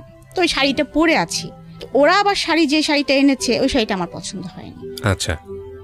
কারণ ওইটা শাড়িটার কালার হচ্ছে কেমন যেন ম্যাজেন্টা কালার, একটু মানে লাল না, কেমন যেন একটি কালার। ওরা বলতেছে বিয়ে পড়ানোর সময় মেয়েকে শ্বশুর বাড়ি শাড়ি পরতে হয়। আচ্ছা।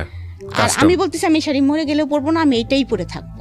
যাই হোক, আমাকে কিছুতেই রাজি করাতে পারিনি, পরে আমার শ্বশুর বাড়ির শাড়িটা আমার মাথায় দিয়েছে। আচ্ছা। মাথায় দিয়ে তারপরে বিয়ে পড়াচ্ছে। তো কবুল বলতে হয় যে থেমে থেমে 3 বার, সেটাও আমি বুঝি না। আমি কিন্তু আমি কানবো মনে করে, আমার আশেপাশে দিয়ে আমার ফুপুরা আমার মারা সব বসেছে, কিন্তু আমি কোনো কান্না করতেছি না। মানে সবাই ধারণা করেছে কবুল বলার সময় আপনি কান্না, আমি মনে হয় কানবো, আমি মনে হয় কিছুটা হলে বুঝতেছি, আমার কিন্তু সেই ফিলিংসটাই নাই যে কবুল বললে যে আমি অন্যজনের হয়ে যাচ্ছি বা একবারই চলে যেতে হবে আমাকে, এরকম ফিলিংস আমার মধ্যে কাজ করছে না। কবুলই তো, মুখ দিয়ে তো কবুলই বললে তো কি, কবুল বললে কি হয়, মানে এরকম একটা ভাব। তারপরে আমাকে কবুল বলতে বলেছে, আমি সুন্দর সুন্দর মানে বলে 3 বার কবুল বলতে বলেছি, সুন্দর করে কবুল বলেছি। তারপর কবুল বলার পরে আমি মিষ্টি করে একটু হাসিও দিয়েছি, আমার দাদু একটু আমার মুখ ধরে একটু আদরও করে দিয়েছে, এরকম আর কি। তো তারপরে যখন বিদায়ের পালা আসতেছে, কারণ তাদের বাড়িরও প্রথম একটা ছেলে এবং বিয়ে হচ্ছে, তাদের বাড়িতেও অনেক বড় করে অনুষ্ঠান করতেছে, আমাদের বাড়িতেও অনেক বড় করে অনুষ্ঠান হচ্ছে। তো আমাদের বাড়িতে আবার একটা রেওয়াজ আছে, এর মধ্যে বলি যে বিয়েতে কোনো গিফট নেওয়া হয় না। আচ্ছা। এটা কারোর বিয়েতেই নেওয়া হয় না। ওকে। তারপরেও আমার এত পরিমাণে আমার জিনিস আমি পেয়েছি, সেটা হচ্ছে আমার আত্মীয় স্বজনের কাছ থেকে জোর করে দিয়ে গেছে, আমার ফুপুরা টুপুরা সবাই মিলে আর কি। এত পরিমাণে আমি স্বর্ণ, এত পরিমাণে আমি জিনিস পেয়েছি, মানে আমি নিজেও জানতাম না আমার কত স্বর্ণ ছিল। তো আমি যখন বিদায়ের সময়টা, যেটা আমি বলতেছি যে বিয়ে তো হয়ে গেল, বিয়ে হয়ে যাওয়ার পরে তখন আমাকে ওই নিচে নিয়ে যাওয়া হলো, মালা বদল করতেছি। তখন আমি দেখলাম যে কালো একটা হাত আমার মাথার উপর দিয়ে মালা দিচ্ছে। আমি বলতেছি কি রে, আমি কারে বিয়ে করলাম, কেন লোকটা কি কঙ্কাল কঙ্কাল ভূত কেন, হ্যাঁ মানে এরকম মনে হচ্ছে আমার কাছে। তারপরে যখন আমার বিদায় হয় তখন দেখি কি আমার সামনে কেউ নেই, না বাবা, না মা, না মামারা, কেউ নেই, অনলি শুধু আমার চাচা। এবং চাচা কিন্তু দাঁড়ায় থাকতে পারছে না, মানে কাঁপতেছে অলরেডি থরথর করে। এইটাও আমার শ্বশুরবাড়ির লোকরা কিন্তু মাইন্ড করছে, 2টা জিনিস মাইন্ড করছিল তারা, আমাকে এটা নিয়ে অনেক কথা শোনাইছে। সেটা হচ্ছে, মেয়ে কি পাগল, ওইভাবে কবুল বলে? কোনো মেয়েকে তো এইভাবে আজ পর্যন্ত কবুল বলতে দেখি নাই। আর একটা জিনিস, বিদায়ের সময় আমি কাঁদতেছি না, বিকজ আপনি বুঝিয়ে উঠতে পারছেন না, আমি বুঝে উঠতে পারতেছি না। আমি মনে হয় বেড়াতে যাচ্ছি কোথাও একজন জায়গায়। তো আমার চাচা শুধু একটা কথা বলে, আমার মনে আছে যে ওর হাতের উপর আমার হাতটা দিয়ে বললো, বাবা তুমি যদি মনে করো যে আমি আমাদের মেয়ে তোমার হাতে দিচ্ছি, তাহলে তুমি ভুল করো, মনে করো আমাদের কলিজাটা ছিঁড়ে তোমার হাতে আমরা দিয়ে দিচ্ছি, কারণ এটা তুমি কিভাবে যত্ন করে রাখবা সেটা তুমি জানো বাবা, এতটুকুই। তো আমি চলে গেলাম শ্বশুরবাড়ি। যাওয়ার পরেও বুঝতেছি না, আমাকে মানে বউকে বসায় রাখছে, সবাই আসতেছে দেখতেছে, আমিও দেখতেছি করতেছি, বুঝতেছি না। যাই হোক, ওই দিনটা গেল, মানে ওই সন্ধ্যাটা গেল আর কি। তারপরে আমার হচ্ছে 5 ননদ, তার মধ্যে ধরেন 4 জনই আমার থেকে বড়। ছোট ননদটা আমার বয়সী, আমার থেকে 2-1 বছরের জুনিয়র সিনিয়র হব আমরা। তো ওর সাথে আমার এর মধ্যে একটু ভাব হয়ে গেছে আর কি। আর ও আমাকে আগের থেকেই চিনতো, চিন্তু মানে ও যে আমি যে স্কুলে পড়তাম ও সেই স্কুলে পড়তো, গার্লস স্কুলে। তো ও যখনই আমার ছবি টবি দেখেছে বা যখনই দেখতে এসেছে যে আমি, তখন ও খুব খুশি হয়ে গিয়েছিল ভিতরে ভিতরে যে এই মেয়েটাকে তো আমরা কোনোদিন চিন্তাই করতে পারিনি, নাচ দেখেছি কত সুন্দর নাচে, এ আমার ভাবি হবে। ও তো ছোট মানুষ, ওর মধ্যে এটাই কাজ করেছে, এত সুন্দর একটা মেয়ে আমাদের ভাবি হবে। হ্যাঁ, ও খুব খুশি, ও আমার হাতে ভাব জমানোর খুব চেষ্টা করতেছে, আমার পিছিয়ে আছে আর কি সে। তো আমাকে জামা কাপড় চেঞ্জ করিয়েছে, আমার ননদ আমাকে শাড়ি পরিয়েছে, আর ওই মানে বিয়ের শাড়ি সাজগোজ খুলে একটা শাড়ি টাড়ি পরিয়েছে, এরকম বাড়ি ভর্তির লোকজন চলতেছে। যাই হোক, তারপরে রাত আসছে, আমাকে তো রাত্রে খেতে দিছে, আমি তো খেতে পারি না হাত দিয়ে, আমি তো ছাড়াই ভাড়াই খাচ্ছি, কোনো রকম কি খাচ্ছি সেটাও বুঝতে পারতেছি না। মানে আমি তখন আবার বুঝতে পারতেছি, মানে মনের ভিতরে এতটুকু উপলব্ধি আসতেছে যে চিনি না তো, হ্যাঁ চিনি না তো, আমি কোথা থেকে কোথায় আসলাম আমি তো বুঝতে পারতেছি না কিছু। হ্যাঁ, আমার হাতে তো কই আব্বু আম্মু আসলো না, কেউ তো আসলো না, মানে এরকম মনে হচ্ছে। কেউ তো খোঁজ নিচ্ছে না, বাবা তো এখান থেকে এইটুক চলে তো আসতে পারে, এতক্ষণ তো বিয়ের ঝামেলা শেষ হয়ে গেছে, বাবা তো আর চলে আসতে পারে, মা তো চলে আসতে পারে, এরকম মনে হচ্ছে মনের কাছে। কই কেউ তো আসতেছে না, এরকম মানে মনের ভিতরে হচ্ছে। তো ওরা যা বলতেছে সেটাই করতেছি আর কি। দেখলাম মাগরিবের নামাজের সময় একটা লোক ঢুকলো আমার ঘরে, আমি বুঝতেছি যে এটা আমার মনে হয় হাজবেন্ড, কারণ আমার ঘরে তো যে কেউ ঢুকবে না। মানে আমার ঘর মানে আমাকে বিয়ে করায় নিয়েছে যে ঘরটায় বসায় রাখা হয়েছে, সে আমার সামনে নামাজ পড়লো। আমার সাথে কিন্তু কোনো কথা সে বলে নাই, আমিও কোনো কথা বলি না, কারণ আমি তো বুঝি না অত কিছু। তারপরে খাওয়া দাওয়া শেষে রাত আসলো, তো দেখতেছি বাসর ঘরটা সাজানো। তখনই হয়তো বা আমি এখনকার সময় যদি বিয়ে হতো, সাপোজ এখনকার সময় বা আরও 5 বছর পরে বিয়ে হতো, তখন হয়তো ঠিকই ওটা আমার চোখে পড়তো। কারণ আমি যে চুজি, বাসর ঘরটা কেন এমন করে সাজানো, যেটা ফুল দিয়েও সাজানো না, কিছু গাঁদা ফুল দিয়েছে এবং কিছু বেলুন দিয়েছে, যেটা মনে হচ্ছে বার্থডে ভাব। তো আমি আবার হাসতেছি, কিন্তু আমাকে যখন ওই ঘরে বসাইছে তখন কিন্তু আমার ছোট নোটটাকে বলতেছে এই বেলুনগুলো ফাটবে না তো, রাত্রে ঠাস করে বেলুন ফাটবে, কি মজা না, এরকম বলেও ফেলছি মুখ দিয়ে আর কি। তো যখন আমাকে ওই ঘরে রেখে তারা চলে যাচ্ছে, আমার মেজো ননদটা, ওনাকে আমি আপা, মানে যদিও আমার হাজবেন্ড থেকে ছোট সে, আমি এখনো আপাই বলি তাকে। তা আমি তখন বলতেছি কি, আপা আপনি হচ্ছে যায়েন না, আমি তো আপনার সঙ্গে ঘুমাবো, আমি একা একা ঘুমাতে পারবো না, ভয় লাগতেছে, আপনারা সবাই করে। আমি তখনও জানি না লোকটা আমার ঘরে ইন করবে, আমি মনে করতেছি হয়তো এই ঘরে আমাকে একাই ঘুমাতে দিবে। তো এইটু জানি যে বাসরাত হয় মানুষের, কিন্তু ওরকম সাজানো ওরকম ঘরে যে বাসরাত হয় আমি এটা তো বুঝতে পারতেছি। যাই হোক, আপাকে ধরে বসছি যে আপা আমি তো আপনার সঙ্গে ঘুমাবো, আপনি আমার সঙ্গে ঘুমান। বলতেছে না না তুমি ভয় পাও না, তোমার সঙ্গে ঘুমাবে তো, ভাই তোমার সঙ্গে থাকবে, তুমি টেনশন করো না, ভয় পাবা না তুমি। তো আমি তো তখন আরো ভয় পেয়ে গেছি যে কি ব্যাপার, একটা ছেলে থাকবে আমার সাথে। হ্যাঁ, আমি তো কখনো ছেলে মানুষের সঙ্গে ঘুমাইনি, আমি বাবার সঙ্গে ঘুমাইছি, চাচুর সঙ্গে ঘুমাইছি। তারপরেও যতই ইয়ে করি, একটা নতুন জায়গা তো, আমি তত ইয়ে করতে পারছি না। যখন আমার হাজবেন্ড ঢুকলো ঘরের মধ্যে, ঢোকার পরে সে পাশে বসতো, শীতকাল ছিল তখন, ডিসেম্বরে আমার বিয়েটা হয়েছে, ডিসেম্বরের 6 তারিখে। তখন আমি 16 বছর আমার বয়স। তখন আমি মানে বুঝতে পারতেছি না কি করব। আমি কিন্তু লেপ কম্বল কিছু গায়ে দেওয়া না, আমি এমনি এড়ার বসা, শীতে কাঁপতেছি আর কি, একটা শাল মনে হয় কোনো রকম জড়ানো গায়ে। তার মানে বলতেছে তুমি লেপের মধ্যে পা দিয়ে বসো, ঠান্ডা তো। হ্যাঁ, তখন বলতেছে যে আমি কি শেপ পরি, আবার ওই একই কথা সে জিজ্ঞেস করতেছে কি শেপ পরি, তারপরে আমি আমার সাবজেক্ট কি এগুলো জিজ্ঞেস করতেছে, কোন স্যারের কাছে প্রাইভেট পড়তে যাই, নামাজ পড়তে পারি কিনা, কোরআন শরীফ পড়তে পারি কিনা, এগুলো জিজ্ঞেস করতেছে। আমি সে নামাজ পড়ি, মাঝে মাঝে পড়ি, হ্যাঁ, কোরআন শরীফ পড়তে পারি না, সোজা উত্তর। হ্যাঁ, তারপরে বলতেছে যে, তারপরে এটা জিজ্ঞেস করার পরে সে আমাকে এমন একটা অড প্রশ্ন করছে যেটার জন্য আমি কখনোই কোনোদিন প্রস্তুত ছিলাম না। আজকে আমি বলতেছি, ফিল করতেছি যে এই প্রশ্নটা মানে আমি জীবনে ভুলবো না। মানে এই কথাগুলো বলার পরেই যে সে আমাকে বলতেছে যে তোমার মানে ডেট কবে। আমি বুঝতে পেরেছি, আমরা হয়তো ইন ডিটেইলে যাব না, বাট জীবনের কিছু কিছু মোমেন্ট থাকে যেগুলো কারো কারো জীবনের সারা জীবনেরই একেবারে ব্যক্তিগত অনুভূতি, সেটা হয়তো কারোর সাথে শেয়ার করার মতো না, কিন্তু কখনো কখনো ওই মোমেন্টগুলোই একটা সামাজিক শিক্ষার অংশ হয়ে দাঁড়ায়, কখনো কখনো ওই মোমেন্টগুলোই আরেকজনের জন্য একটা অনেক বড় শিক্ষণীয় হয়ে দাঁড়ায়। আপনার এই যে রাতের গল্পটা আপনি বলছেন, এটা প্রত্যেকটা মানুষের জীবনেরই স্মরণীয় রাত, ভয়ঙ্কর রকমভাবে প্রত্যাশিত রাত, এবং এই রাতেই প্রত্যেকটা ছেলে এবং মেয়ে, আমার যেটা মনে হয় যে সবারই একটা স্বপ্ন থাকে, একটা সুন্দর একটা মেমোরি যাতে সারাটা জীবন তারা ক্যারি করতে পারে। এই স্বপ্নটা যখন সে তার জীবনের আরেকজন মানুষের প্রয়োজন, সেটা ছেলের জায়গা থেকে হোক বা মেয়ের জায়গা থেকে হোক, মানে একটা মেয়ে যখন একটা ছেলেকে কল্পনা করে বা একটা ছেলে যখন একটা মেয়েকে কল্পনা করে, এইটা বুঝতে শেখে যখন থেকে, একদম নর্মালি যখন বুঝতে শেখে তখন থেকে সে কল্পনা করা শেখে। এটা বৈজ্ঞানিকভাবে যেমন সত্য এবং খুব নর্মালিও আমাদের জীবনে এটা সত্য।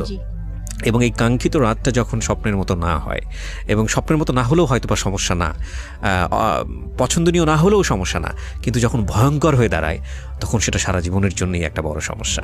কখনো কখনো সেই ভয়ঙ্কর এক্সপিরিয়েন্সগুলো 8-10টা মানুষের জীবনে ওই ভয়ঙ্কর এক্সপিরিয়েন্স যাতে না হয় সেজন্যে হয়তো বা যতটুকু যেভাবে শেয়ার করা প্রয়োজন সেভাবে আমরা শেয়ার করার সুযোগ দিই। আমরা ছোট্ট একটা বিরতি নেব প্রিয় শ্রোতা। আপনাদেরকে আরও একবার মনে করিয়ে দিচ্ছি, আপনারা শুনছেন মিস্টার ম্যাঙ্গো ক্যান্ডি প্রেজেন্স জীবন গল্প, আমি আরজে কিবরিয়ার সাথে। ছোট্ট একটা বিরতির পর আবারও ফিরে আসছি। জীবনে অনেক ভুল হয় এবং একজনের ভুল থেকে আমরা অনেক সময় অনেক কিছুই শিখি। ঠিক আছে, তো আপনার জীবনে যে ঘটনাটা ঘটলো তারপর কি হলো? তো তারপরে মানে এটা আমি কিভাবে বলবো বুঝতে পারছি না, মানে এক্সপ্লেন করব কিভাবে, আই ডোন্ট নো। অনেকের জীবনে এটা হয়তো খুব মানে সুখ, এটা হতে পারতো সুখের, কিন্তু আমি যেহেতু বয়স অল্প, হাইট ওয়েট কম তার থেকে, তারপরে সে অনেক লম্বা চড়া মানুষ, তার স্বাভাবিক নিয়মে সে ছিল হয়তোবা, কিন্তু আমার জন্য ফিলিংসটা খুব ব্যাড ছিল আর কি। আমি খুব কষ্ট পাচ্ছিলাম আর কি, সোজা কথা। এবং আমি আগেই বলেছি যে আমার স্কিন খুব পাতলা ছিল, আমি রান্না কখনো তো কাজ করিনি, কখনো রোদে পুড়িনি, কখনো মানে ছিলাম আর কি একটু। তো আমার কিন্তু একটুতে গায়ে ফোসকা পড়তো, মানে এমন হচ্ছে একটু বেশি রোদে হলেও দেখা যাচ্ছে আমার গায়ে লাল লাল ছোপ ছোপ দাগ পড়ে যেত। একটু বেশি রোদে গেলে বা বেশি গরম লাগলে আমি কিন্তু গরম সহ্য করতে পারতাম না, আমার নাক দিয়ে ব্লাড এসে যেত। তো উনি আমাকে যে আদরের নমুনাটা দেখিয়েছে, ইট ওয়াজ নট হিউম্যানিটিক, এটা আলটিমেটলি মানবিক আচরণ ছিল না, আপনি যেটা বলতে যাচ্ছেন। তারপরে সে আমাকে বোঝানোর চেষ্টা করেছে, এটুকু আমার মনে আছে, যে না তুমি কষ্ট পাচ্ছ, এটা ঠিক, কষ্ট পেও না, এটা হয়, এটা ঠিক হয়ে যাবে আস্তে আস্তে। যাই হোক, সকাল হলে পরের দিন সকালে বউ ভাত, বাসায় অনুষ্ঠান কমানো। তো আমি কাউকে কিছু বলতে পারছি না, কিন্তু মনের ভিতরে তখনই একটা আমার কষ্ট ঢুকে গেছে কিন্তু অলরেডি, যে এটা কি হলো, বিয়ে মানে কি এরকম, আমি এটা কিন্তু বুঝতে পারতেছি না, বিয়ে মানে কি এরকম, আর এই লোকটার সাথে তাহলে আমাকে এভাবে থাকতে হবে। মানে আমি সবকিছু মিলে আমার মাথার মধ্যে হজবরল অবস্থা হয়ে গেছে একটা আর কি। আর আমি খালি অপেক্ষা করতেছি কখন বাবা মা আসবে, কখন কে আসবে, মানে আমি অপেক্ষা করে আছি আর কি। মানে আমার ভালো লাগছে না, সোজা কথা ভালো লাগছে না। আমি সকালেও তেমনভাবে খাচ্ছি না, কিন্তু আমার হাজবেন্ড দেখতে সকালবেলা থেকে স্বাভাবিক, সে ঘুরতেছে, সবার হাতে কথা বলতেছে আর কি, আমার অন্যরা আমার ঘরে আসতেছে, সব কিছু স্বাভাবিক, অনুষ্ঠান সব কিছু স্বাভাবিক। এবং একসময় আমার বাবা মা আসার পরেও আমি ওই অবস্থায় দেখা যাচ্ছে আমাকে মানে স্টেজ করে যেখানে বসিয়ে রাখা হয়েছে, আমি তো খুব ক্লোজভাবে তখন বাবা মার সঙ্গে কিছু বলতে পারছি না। আর আমার বাবা কেন যেন ওই দিনের পর থেকে তার চেহারাটা চোর হয়ে গেছিলো আর কি। চোর বলবো কেন, মানে আমার দিকে চোখ কিরকম লুকা ছাপা, চোর বলবো না, লুকো ছাপা আর কি। মানে হয়তো বা আমার দিকে তাকালে তার চোখ জলে ভরে উঠতেছিল, এমন কিছু হচ্ছে হয়তো বা, সে নিজেকে হাইড করছে। হ্যাঁ, আমি তো কিছু বলতেও পারছি না কাউকে। শুধু ছোট ফুপুটা আমার ফ্রেন্ড তো, সে আসার পরে তখন আমাকে বলতেছে, আমাকে তো বললাম যে অনেকেই মনা বলে ডাকতো, তো আমাকে বলতেছে মনা কেমন আছো। হ্যাঁ, তো আমি বলছি যে ফুপু আমার না ভালো লাগেনি, আমার সারা রাত ঘুম হয়নি। হ্যাঁ, তোমরা আমাকে আজকে নিয়ে যাবা তো? হ্যাঁ, তো বলছে হ্যাঁ আজকে নিয়ে যাবে, মিয়া ভাই বলেছে আজকে তোমাকে নিয়ে যাবে, যে আমাকে সহকারে আজকে নিয়ে যাবে। আমি এবার ওকে বলছি কি, ফুপু শোনো, ওই লোকটাকে নিয়ে যাওয়ার দরকার নেই, আমাকে নিয়ে যাও। হ্যাঁ, বাবাকে আস্তে করে বলে এসো, ওনাকে নিয়ে যাওয়ার দরকার নেই। মানে এইভাবে আর কি। আমি তো আসলে বুঝতেছি না, আমি ওই লোকটা আমার সঙ্গে গেলেই মনে হলো যে আমার একটা ব্যাড ফিলিংস, ওই লোকটাকে নিয়ে যাওয়ার দরকার নেই। এই জন্য ফুপুকে আস্তে করে কানে এটা বলতেছি। যাই হোক, ওই দিনকার অনুষ্ঠান মিটে গেল, তারপরে আমাদেরকে নিয়ে যাওয়া হলো। তো আমার বেডরুমেই আমি ছিলাম আর কি। সেখানেও আমার বাবা মা তো আর কোনো কিছু খেয়াল করে না। আমার বাবা মার ধুম লেগে গেছে, বাড়িতে অনেক লোক, পুপুরা ধুম লেগে গেছে যে জামাইকে কোন পিঠা খাওয়াবে, জামাইকে নতুন জামাই ফার্স্ট আসছে আমাদের বাড়িতে, যৌথ পরিবারের জামাই গেলে একটা মানে মজা আছে। আমাদের বাড়িতে একদম মনে করেন যে আনন্দ উৎসব। আর আমি হয়েছে কি যে এই একদিন দুই দিনে মানে আমার ফ্যামিলি থেকে যেহেতু আমি একটু দূরে, আমি আমার ফুপু ফুপাতো ভাই বোন টোন এদের পেয়ে ওদের সাথে সবসময় থাকি, ওদেরকে পেয়ে আমার জামার কথা আমি ভুলে গেছি, মানে এমনিও তো ওর কথা আমার মনে থাকার কথাই না, তারপরে ওই যে আমার সাথে একজন লোক আসছে তার থেকে আমার কোনো ইয়ে নাই। আমি কিন্তু ওদের সাথেই মানে বাসায় যেই ঢুকেই আগে আমি কিন্তু শাড়িটা খুলছি, খুলে আগে কিন্তু আমি স্কার্ট পরে ফেলছি, বুঝছেন, ফেলে আমি আমার মতো মানে আবার দৌড়ানো শুরু করছি ঘরের মধ্যে, একবার এর সাথে এই গল্প করে ওর সাথে ওই গল্প করি। কিন্তু এর মধ্যে হঠাৎ করে আমার এক ফুফাতো ভাই, ওর সাথে খুব ফ্রেন্ডলি সম্পর্ক ছিল, আমার থেকে 2 বছরের বড়। তো ও আমাকে জিজ্ঞেস করতেছে, মনি তোর মুখ চুখ দেখে তো ভালো, ওই যে বললাম আপনাকে যেটা সাইন দেখে, বলছে ভালো লাগতেছে না তো। হ্যাঁ, তখন আমি বলতেছি কি যে ভাই জানো লোকটা না একটু ভালো না, হ্যাঁ লোকটা না খুব খারাপ, অনেক চরিত্র খারাপ। এভাবে বলতেছি লোকটা। হ্যাঁ, আমি বাংলা সিনেমা ভিলেন দেখো না ওই রকম, জানো, এখন এরকম বলতেছি। তো বলার পরে তখন আমার ভাই আবার হাসতেছে, বলছে কই, মানে আমাকে সান্ত্বনা, আমি তো দেখলাম যে মিঠুন চক্রবর্তীর মতো। হ্যাঁ, এরকম আর কি কথাবার্তা হচ্ছে। যাই হোক, আমার সংসারটা এইভাবে আর কি আগায় যাচ্ছে। আমি শ্বশুর বাড়িতে যাই আসি, বাবার বাড়িতেও থাকি, কিন্তু আমি কিন্তু এইগুলো আসলে তখন কিন্তু বুঝি না যে শ্বশুর বাড়ি গেলে কাজ করতে হয় কি করতে না হয়। আমার হাজবেন্ড সকালবেলা অফিসে চলে যান, আমি হয়তো গুসল টুসুল করে। উনি কি ছিল, পেশা কি ছিল? উনি ছিল তখন অ্যাসিস্ট্যান্ট ইঞ্জিনিয়ার। হ্যাঁ, উনি হচ্ছে বিএসসি ইঞ্জিনিয়ার যেটা বলে আর কি আপনার পানি উন্নয়ন বোর্ডের।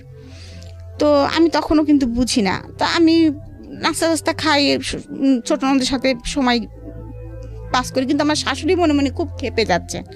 হ্যাঁ, আমি এখন জানি আর কি উনি খুব ক্ষেপে যাচ্ছেন, কিরে কি বউ বিয়ে করে নিয়ে আসলাম, শাশুড়ি কি করতেছে তাও কি দিয়ে দেখে না, বাড়ির কে কি করতেছে কি দিয়ে দেখে না, ঘুম থেকে দেরি করে ওঠে, নামাজ পড়ে না, হ্যাঁ মানে নখ পালিশ লাগায় বসে থাকে, হ্যাঁ নাক ফুটো করা নাই, হ্যাঁ এরকম অনেক কিছু আর কি।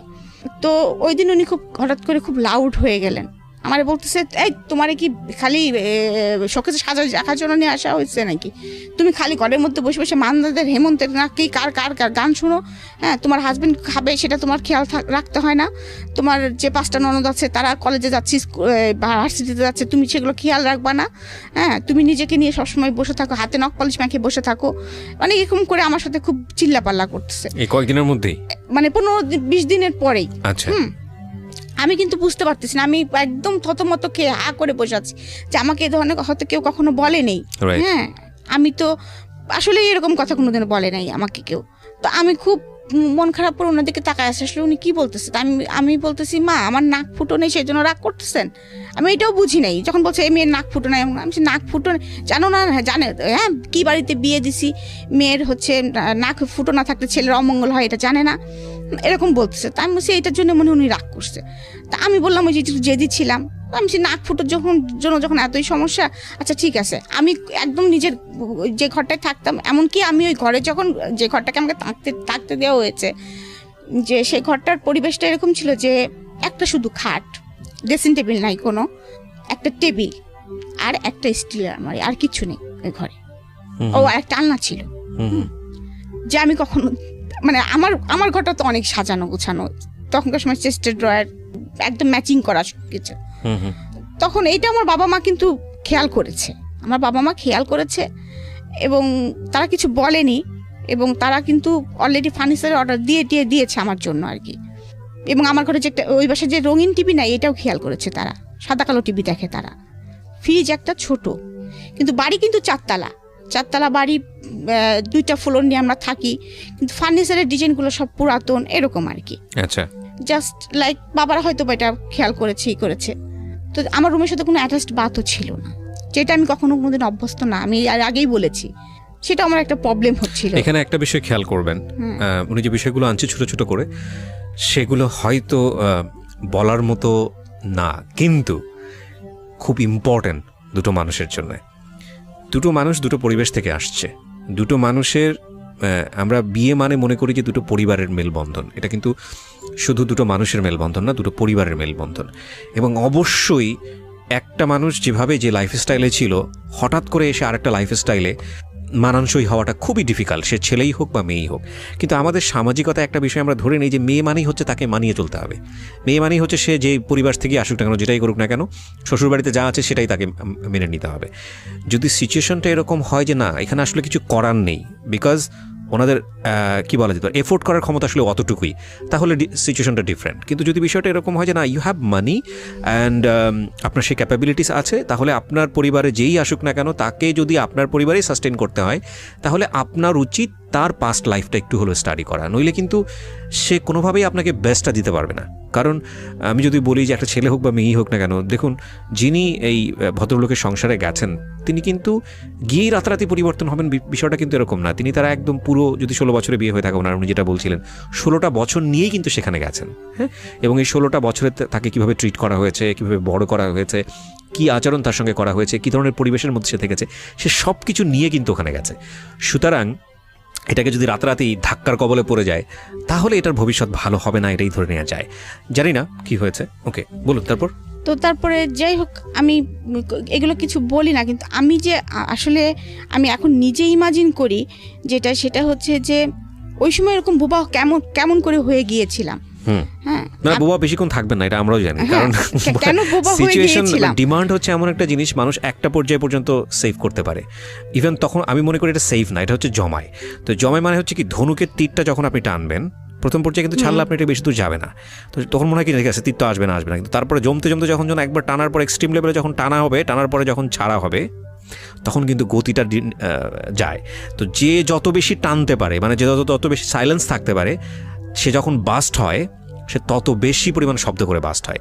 তো আমরা একটা জিনিস মনে করি, সেটা মেয়ে হোক বা ছেলেই হোক না কেন, যখন আমরা কারোর প্রতি অত্যাচার করছি কিংবা কেউ যখন একটা জিনিস মানিয়ে নিচ্ছে, চাপতেছে ভিতরে, চাপার ক্ষমতাটা ভালো, কিন্তু এটা যদি এমন হয় যে চাপতে চাপতে চাপতে চাপতে চাপতে চাপতে অনেক দিন ধরে চাপার পরে সে বাস্ট হলো, তাহলে ক্ষতি হওয়ার সম্ভাবনাটা বেশি। তার চেয়ে বরং একটু চাপলে একটু বের করে দিল, একটু চাপলে একটু বের করে দিল, সেটা অন্য জিনিস। কিন্তু ওনার ক্ষেত্রে বোধহয় বিষয়টা ওরকমই হয়েছে। জি রিমা, তারপর কি হলো? তারপরে আমি মানে জেদ করে ঘর আটকাই, মানে নিজের গেট আটকাই দিলাম, দিয়ে সুতো নিছি। আমার ছোট নদকে বললাম নিজের নাক নিজেই ফোড়াবেন। হ্যাঁ, নিজের নাক নিজেই ফুটো করে ফেলছি। করেছেন? হ্যাঁ, আমি বললাম না যে ব্লেড দিয়ে হাত কাটতে যখন পারি তখন তো ওই জেদ উঠলে তো আমি ওইটাও করতে পারি। তো নিজের নাক নিজে ফুটো করে, ওরা আমাকে যে নাক ফুলটা দিয়েছিল সেই নাক ফুলটার সঙ্গে সঙ্গে আবার পড়েছি, রক্ত পড়তেছে কিন্তু। My goodness. পরে এসে আমার শাশুড়িকে বলতেছি, দেখছেন পড়ছি, এখন তো কিছু হবে না। আমার শাশুড়ি আমার দিকে হা করে তাকায় আছে, কি মেয়ে এটা। হ্যাঁ, যাই হোক, হয়তো এরকম একটা ফিলিংস নিচ্ছে। তো আমি আবার কিছুদিন পরে হয়তো আমার আম্মার ওখানে গেছি, আম্মা দেখে তো কান্নাকাটি করে আসছে, কারণ বাবা নাক ফুটো করা পছন্দ করতেন না, আমি ব্যথা পাবো দেখে বিদায়। তো সেখানে আমার নাক ফুটো করা, এবং অলরেডি সেটা সঙ্গে সঙ্গে তাজা ইসের মধ্যে আমি পড়েছি, এটা তো ঘা হয়ে মানে একটু ফুলে টুলে গিয়েছে। যাক, মা নাক খুলে ওয়াশ করে আবার মলম টলম লাগিয়ে যাই হোক নাকটা ঠিক করেছে পরে। কারণ আমার বাবা বাড়ি থেকে মা বাড়ি তখন তো বেশি দূর, মানে শ্বশুর বাড়ি তো বেশি দূরে না। দেখা যাচ্ছে শুক্রবারের ছুটির দিন হলেই দেখা যাচ্ছে বাবা জোর করে এসেই বলতো, বাবা একটু আসো, আমার মেয়েটাকে একটু আসো, বা বাবাই আসতেন দেখতে, এরকম প্রায় হতো।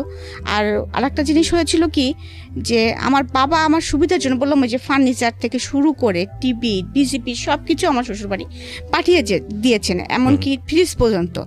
হ্যাঁ, তো তারপরে দেখা যাচ্ছে যে আমার ভাইয়ের একটা বাইক ছিল, আমার ভাইয়া কলেজে ওঠার সাথে সাথে একটা বাইক চালাতেন। আমার বিয়ের পরপরই আমার বাবা আমার হাজবেন্ডকে একটা বাইক কিনে দেন। আচ্ছা। যে তাহলে যখন তখন আমার মেয়ের সাথে করে আসতে পারবে, আমার মেয়েকে সাথে করে একটু ঘুরবে। কারণ আমার আবার বাইকে চড়ার খুব অভ্যাস ছিল, কারণ ভাইয়াদের সাথে বাইকে চড়তাম, কোথাও নিয়ে যেতে হলে বাইকে যেতাম, বাবার সাথে আবার যেতাম, যার জন্য আমি বাইকে চড়তে খুব পছন্দ করতাম। বাবা এটা জানতো, তো এরকম মাঝে মাঝে যাওয়া হতো। কিন্তু ওনার সাথে কি সম্পর্কটা আমার কেমন ছিল, মানে ঝগড়াঝাটিও ছিল না, আবার তার সঙ্গে খুব ফ্রি ছিলাম এরকমও না। যে সংসারে কি হচ্ছে সেটাও আমি তাকে বলতাম না। মানে হয়েছে কি, তার সঙ্গে আমার দেখা যাচ্ছে হয়তো খুব কম, ভয় পেতাম তাকে আমি, এবং কি বলে ডাকবো এটাও কিন্তু আমি বুঝতে পারতাম না। আমাকে কেউ ডাকতে বলে কোনো সময় ভাই বলে ডাকতাম, ভাই ভাই আপনাকে ডাকতেছে। আবার কখনো বলতাম কি দাদা ভাই আপনাকে ডাকতেছে, এরকম বুঝতাম না আর কি। এটার জন্য বকা খাইতাম, মাঝে মাঝে নাম ধরেও ডেকে ফেলতাম। হ্যাঁ, তো আমার শাশুড়ি এটা নিয়ে বকাও দিত। তো এরকম একদিন এরকম চলতেছে আমার সংসার আর কি, বকাঝকা খাচ্ছি, বুঝতে পারতেছি না কি হচ্ছে না হচ্ছে। আম্মার কাছে মাঝে মাঝে যাই, বলতেছি আম্মা এরকম বকা দেয় কেন ওনারা, আমি তো কাজ করতে পারি না। হ্যাঁ, এরকম বলি। তা আম্মাইয়ের মধ্যে হয়তো বা প্রস্তাব দিয়েছিল আমার শাশুড়ির কাছে যে আমার মেয়ে হয়তো কাজ করতে পারে না বিয়ান, আমি কি একটা কাজের মানুষ দিব আপনাদের ওদের বাসায়, যে দেখি যে একটা মোটে কাজের মানুষ, তাও ছোট। আমার শাশুড়ি অনেক কাজ করেন, আমার অন্যরাও দেখলাম যে অনেক কাজ টাজ করেন, সেখানে আমি কিছুই করি না, সেটা তো আসলেই কথা শোনানোর মতোই আর কি। যাই হোক, আমার বেসিক্যালি তখন সেটা মনে হয়েছে আর কি। হ্যাঁ, তো তারপরে এরকম করতে করতে তারপরে হঠাৎ করে একদিন আমার শাশুড়ি বললো, হ্যাঁ তুমি একটু রান্না বাড়া দেখো না, এরকম যাই হোক এরকম বলতেছে। তার আবার একটু মাঝে মাঝে প্রবলেম হতো, বুকে পেন টেন করতো, এরকম আমার কষ্ট হয় একা একা। তখন আপনার লেখাপড়ার কি অবস্থা? তখন লেখাপড়ার অবস্থা হচ্ছে আমি কলেজ টোটালি অফ করে দিয়েছি, সেকেন্ড ইয়ারে পরীক্ষা দিয়ে কলেজে যাওয়াই হয় না। মানে কি সেকেন্ড ইয়ার ফাইনাল পরীক্ষা দিয়ে? না, ফার্স্ট ইয়ার ফাইনাল পরীক্ষা দিয়ে সেকেন্ড ইয়ারে উঠেছি। ওঠার পরে আপনি আর যাচ্ছেন না? যাচ্ছি না। ওকে। আসলে আমি তখন আসলে বুঝতে পারছিলাম না আসলে যে আমার কি করণীয়। তো আমার মনে হচ্ছিল যে হয়তো বা মাকে বলতাম যে মা আমার কাজটা করলে মনে হয় ভালো হয়, উনি তো একটু রাগটা করে। তো আমার মা বলতো যে শ্বশুরবাড়ির সবাই এরকম, তখন আমিও তো কাজ করি, হ্যাঁ করতে হয় মা এগুলো, একটু তুমি শাশুড়ির সঙ্গে একটু একটু হেল্প করবা। এখন হেল্প করা বলতে আমার মা তো অতটা বোঝে নাই যে হেল্প বলতে কি বোঝাচ্ছে আর কি, হয়তো বা শাশুড়ির সঙ্গে একটু করলাম টরলাম, কিন্তু হেল্প বলতে আমি ওই বাড়ির একটা বউ, আমার যে এত দায়িত্ব আমি কিন্তু তখন কিন্তু বুঝতে পারতেছি না যে এবারে আমি একটা বউ, আমার 5টা ননদ, আমার অনেক দায়িত্ব, এবং আমার শাশুড়ি একটু অসুস্থ, আমাকে অনেক দায়িত্ব নিতে হবে, এটা কিন্তু আমি বুঝতে পারতেছি না। আর আমার হাজবেন্ড কোনো যাই হোক, এবং আমার হাজবেন্ড এটাও বুঝতো না যে একটা বউয়ের বা একটা মেয়ের অনেক কিছু লাগতে পারে। এইভাবেই আমি আর কি লাইফ লিড করতেছি আর কি। আর আমি যখন বাবা বাড়ি আসি তখন আমার মা যেটা ভালো লাগে সেটা আমার জন্য কিনে রাখে বা আমাকে সাথে করে নিয়ে যায় মার্কেটিং করে, এবং আমি অনেক সময় কাঁদতাম যে বাবা আমার কাছে তো টাকা নাই, হ্যাঁ আমার কাছে তো টাকা নাই, আমি তো চটপটি খেতে পছন্দ করি, আমাকে তো কেউ চটপটি ফুচকা খাওয়াতে নিয়ে যায় না, এই করে না। বাবা আমাকে, আমার মনে আছে সে টাকা আমাকে অনেক সময় যাওয়ার সময় 5,000 10,000 করে টাকা দিয়ে দিত। এইগুলো আবার দেখা যাচ্ছে আমি আমার ননদদের পিছনেই খরচ করতাম, এই তোরা কী কিনবি বল, আমার কাছে টাকা আছে। আমি কিন্তু আসলে ওইভাবে কখনোই, ওরা আমাকে আপন না মনে করলো, আমি কিন্তু সবসময় এইভাবে। আবার দেখা যাচ্ছে যে ভাবি তোমার না অনেক সুন্দর সুন্দর আংটি, এই তো আংটি নিবি, আমার না বক্স ভর্তি আংটি আছে, নিয়ে যে দিয়ে দিতাম ওদের, ওরা কয়টা নিয়েছে সেটাও কিন্তু আমি কোনোদিন খেয়াল করতাম না এরকম। তারপরে আমি এরকমভাবে আমার সংসার চলছে। এর মধ্যে আমার পরীক্ষা এসে যায়, তো মা বলে পরীক্ষা তো দিতে হবে তোমাকে। তা আমি বলি বিয়ে দিছো তো আবার পরীক্ষা দিব কেন, আমার আর পড়ালেখার প্রতি তেমন কোনো আগ্রহ নাই আর কি, সারাদিন কাজ করে আমার আর ইচ্ছা করে না পড়ালেখা করি। আচ্ছা। তো আম্মা কি করতেন, আম্মাকে দুপুর মানে 4টার দিকে এসে নিয়ে যেতেন, প্রাইভেট পড়ায়, আবার আম্মা আমাকে মানে সন্ধ্যার পরে যখনই প্রাইভেট পড়া শেষ হতো মা আমাকে দিয়ে যেতেন। আচ্ছা। এটা নিয়েও কথা শুরু হলো আর কি, যে পাড়ার লোকজন কি বলতেছে, প্রতিদিন একটা মা তার মেয়ের বাসায় আসতেছে, হ্যাঁ এটা তোমার মা, আমি তো আমার মা তোমাকে প্রাইভেট পড়াতে নিয়ে যাচ্ছে। তারপরেও এটা নিয়ে কথা শুরু হলো, তাও আমাদের বাসায়। তারপরেও সেটাও কোনো রকম ওভারকাম করে তারপরে পরীক্ষার হলে পরীক্ষা দিলাম। যাই হোক, আমার আশা ছিল না যে আমি পাশ করব, আমার কোনো রকমে আশা ছিল না আমি পাশ করব। তারপরেও আমি যেদিন রেজাল্ট বের হয়, আমাদের শ্বশুরবাড়িতেই আছি, তো রেজাল্ট বের হয়েছে, আমার রেজাল্ট এসেছে উইথ হেলথ। কোনো কারণে ঝামেলা হয়েছে, করে দেখে যে আমার রেজাল্টটা একটু ভুল ছিল, মানে আমার অ্যাডমিট কার্ড, রেজিস্ট্রেশন কার্ড আর অ্যাডমিট কার্ডের মধ্যে একটা সাবজেক্টে একটা গন্ডগোল ছিল আর কি। আচ্ছা। তো গন্ডগোল ছিল, ওইটা আবার ঠিক করে দিয়ে আসে বাবা, ঠিক করে দিয়ে আসার পরে তারপরে 15 দিন পরে আমার রেজাল্ট কলেজে আসে। আচ্ছা। তখন দেখা যায় যে আমি ফার্স্ট ডিভিশন পেয়েছি। ওকে। ফার্স্ট ডিভিশন পেয়েছি। তো তখন যখন আমি ফার্স্ট ডিভিশন পেয়েছি তার 15 দিন পরেই আমি কিন্তু অলরেডি তখন প্রেগনেন্ট। তখনও কিন্তু আমি বুঝতেছি না যে আমি প্রেগনেন্ট। ওকে, বিয়ের কতদিন পরের ঘটনা এটা? এটা 11 মাস। 11 মাস, ওকে। 11 মাস পরে, কারণ আমি তো বললাম ওই যে ফার্স্ট ইয়ারে থাকতে বিয়ে হয়েছে, সেকেন্ড ইয়ারে উঠেছি, তারপরে তো পরীক্ষা দিয়েছি, এর মাঝে 11 মাস গিয়েছে, কারণ আমাদের ক্লাস তো বেশি দিন আমরা পাই না। তো যাই হোক, আমি প্রেগনেন্ট, আমি তো সেটা বুঝতে পারতেছি না। ওই যে বললাম আমার রান্না করতে হয়, তো রান্না করতে গেলেই আমার মানে গন্ধ শুনলে আমার বমি আসে। আমি দৌড়াই চলে যাই বাথরুমে, এই করি সেই করি। তখন একদিন আমার শাশুড়ি আমাকে বলতেছে, তুমি এরকম করো কেন, খালি বমি করো কেন? আর এর মধ্যে কিন্তু আমার শারীরিক কন্ডিশন অনেক খারাপ হয়ে গেছে, অনেক মানে আমি একদম মনে করেন যে 34 কেজি ওজনে নেমে আসছে আমার ওজনটা আর কি। একেতে ছোটখাটো মানুষ ছিলাম, তারপরে আর কিছু খেতে পারি না, শুধু বমি করি। তো আমি বুঝতেছি না। তারপরে আমার শাশুড়ি আমাকে জিজ্ঞেস করতেছে যে তুমি এরকম করো কেন, তোমার কি শরীর খারাপ লাগে না, কি হয় তোমার, তুমি এরকম করো, দৌড়াও, খালি বাথরুমে দৌড়াও কেন খালি? তখন আমি বলতেছি কি জানি মা, আমার কোনো কিছুর গন্ধই সহ্য হয় না, কিচ্ছু ভালো লাগে না, খালি বমি আসে, আমি কিছু খেতেও তো পারতেছি না। হ্যাঁ, তখন আমার শাশুড়ি মনে হয় মুরব্বী মানুষ তো, হাজার হলেও তিনি একটু সন্দেহ করছেন। তো যাই হোক, আমাদের পাশে ফ্যামিলি একজন ডাক্তার আছেন, ডাক্তার ভাই বলি আমরা, তো ওনার কাছে আমাকে পাঠান। তো ওনার কাছে যখন পাঠান তখন উনি আমাকে প্রেগনেন্সি টেস্ট দেন। এখন তো ধরেন অনেক প্রেগনেন্সি টেস্টের অনেক সিস্টেম হয়েছে, তখন তার কোনো সিস্টেম ছিল না, তখন তো একদম ল্যাবেই যেতে হতো ইউরিনটা নিয়ে। তো বলে যে পরের দিন সকালবেলা এরকম ইউরিনটা নিয়ে ল্যাবে দিলে নাকি রেজাল্ট, আমার হাজবেন্ড সে রেজাল্ট নিয়ে এসেছে, পজিটিভ আসছে আর কি। আচ্ছা, পজিটিভ আসছে, তো সেটা নিয়ে আবার ডাক্তার ভাইয়ের কাছে দেওয়া হয়েছে। তখন ডাক্তার ভাই আমার শাশুড়ি বলছে আমি যেতে পারবো না, যেহেতু এরকম একটা বিষয়, তোমাদের হাজবেন্ড ওয়াইফের বিষয় যেহেতু, তো তোমরা দুজনা যাও ডাক্তার ভাইয়ের কাছে, তোমরা দুজনাই যাও। এবং ডাক্তার ভাইও চাচ্ছিল যে আমার হাজবেন্ড যাক। সে বলেছে যে হেলাল আসুক। মানে সে তো আমাদের ফ্যামিলি ডাক্তার, সবাইকে চেনে, আমার বিয়েও খেয়েছে সে। তো আমরা যখন গিয়েছি তার কাছে, সে তখন বলছে যে হেলাল তুমি এটা কি করলা, ফার্স্ট কথাই ছিল তার এটা, যে তুমি এটা কি করলা। তখন আমার হাজবেন্ড তো চুপচাপ, তো বলতেছে যে তোমাকে আমি বিয়ের সময় বলেছিলাম যে হেলাল তুমি ছোট একটা মেয়ে বিয়ে করতেছো, কেন করতেছো, মিনিমাম তোমার এদের সঙ্গে যায় এমন একটা মেয়ে বিয়ে করো। তারপরে আবার এই মেয়েটা এখন প্রেগনেন্ট। হ্যাঁ, তার ওয়েট এত কম, এবং এই বাচ্চাটাকে সে কি দিবে, পেটের ভিতর থেকে মার যে খাবারটা সে নিবে। মানে ডাক্তার ভাই আমার সময় যে কথাগুলো বলতেছে আমি সেটাই আর কি বলতেছি, আমি তখন তত কিছু বুঝি না। হ্যাঁ, তো সেই সামর্থ্য তো মনে হচ্ছে এই মেয়েটার নাই। আর তারপরে তো বমি করতেছে একভাবে, ওকে তো ইমিডিয়েটলি এখন স্যালাইন দেওয়ার ব্যবস্থা করা উচিত, তো পানি শূন্যতা হয়ে গেছে শরীরে এখন, এরকম অবস্থা আর কি। যাই হোক, তুমি কি এই বাচ্চাটা নিতে চাও, নিলে কিন্তু সমস্যা হবে, হয়তো বা ওর লাইফ রিস্ক হতে পারে, মেবি এরকম একটা কথা বলে। তা আমার হাজবেন্ড বাসায় এসে উল্টা মেজাজ দেখাচ্ছে, কেন মানে আমি যেন পাপ করে ফেলছি।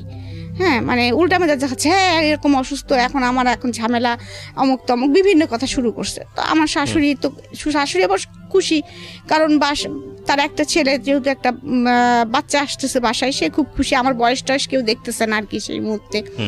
সে আবার আমার TNT-তে ফোন করে আমার মাকে ডেকে নিয়ে আসছে, বিয়ান এরকম সুসংবাদ আছে, শিগগিরই আসেন।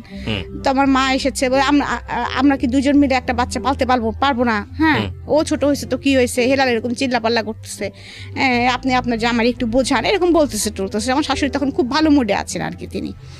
তো আমার মা না আসলে তখন নাও বলতে পারতেছে না, হ্যাঁও বলতে পারতেছে না। তিনি একবার আমার কথা ভাবতেছেন, আবার ওই সংসারটার কথাও ভাবতেছেন, যে তাদের মধ্যে আনন্দ, আর এদিকে আবার চিন্তা করতেছেন যে আমার মেয়েটা তো আসলে এই অবস্থা, কিছু খেতে পারে। তখন আমার এর মধ্যে মা বলছে কি, তাহলে আমি আমার মেয়েটাকে নিয়ে যাই বিয়ান, আমি নিয়ে যাই, ওর তো এই অবস্থা।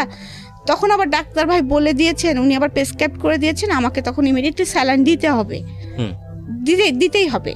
তখন আর আমাদের যেখানে বাসা সেখানে আশেপাশে কোনো ক্লিনিক নাই, একটু দূরে। তো তখন আম্মা দেখলো যে তাহলে এখান থেকে নিয়ে গেলে তো নার্স এসে মানে স্যালাইন দিতে পারবে না, বা সবসময় টেক কেয়ার করতে পারবে না, এখানে যদি ডাক্তারটা কাছে তাহলে এখানেই থাক। তো আমার স্যালাইন চলতেছে, করতেছে, কিন্তু আমার শাশুড়ি কিন্তু কখনো এসে আমার যে স্যালাইন চলতেছে করতেছে আমার পাশে বসা বা মাথায় হাত দেওয়া, বা আমার হাজবেন্ড ওই ঘরে ঢুকে না। হ্যাঁ, সে ডিস্টার্ব হবে দেখে সে তার মতো থাকে, রাত্রে স্যালাইন খুলতে হবে, করতে হবে, অনেক ঝামেলা। এগুলো আমার ছোট নোট থাকে আমার পাশে, মাঝে মাঝে আমার শ্বশুর একটু দেখাশোনা করেন। আর দেখা যাচ্ছে যে ওই যে সার্বক্ষণিক যে নার্সটা ছিল উনি দেখাশোনা করতেন, কিন্তু আমার বমি কিন্তু কখনোই অফ হয় নাই। তো এর মধ্যে আমার আবার একটু ব্লাড যাচ্ছে। আচ্ছা, একটু রিস্কি যে ব্যাপারটা, হ্যাঁ ব্লাড যাচ্ছে। তখন আবার এইটা আবার ডাক্তার ভাইকে বলা হয়, তখন ডাক্তার ভাই আর কি বুঝছে ব্যাপারটা, বরাবর বলছে আসলে ও নিতে পারছে না মনে হয় শরীরে, ওর শরীর এই বয়সে এটা ও নিতে পারছে না। তারপর যাই হোক এরকম বলার পরে তারপরেও আপনারা যখন চাচ্ছেন চাচিমা আমি ট্রাই করব, আমি 7 দিন একটা ইঞ্জেকশন দিব, সকাল বিকাল দিব, এটা যদি টিকে গেল তো টিকে গেল আলহামদুলিল্লাহ, না হলে কিন্তু আমাদের এস্টিম পয়েন্টে যেতে হবে, এটা ডিসিশন নিতে হবে। তখন আমার মা, আমার তো একদম তখন মনে করেন বিছনা থেকে ওঠা নিষেধ, একদম বেড রেস্ট। তো আমার মা, আমার শ্বশুরবাড়ির যেরকম পরিবেশ, আমার মা যে আমার কাছে থাকবেন সেটাও পারতেছেন না।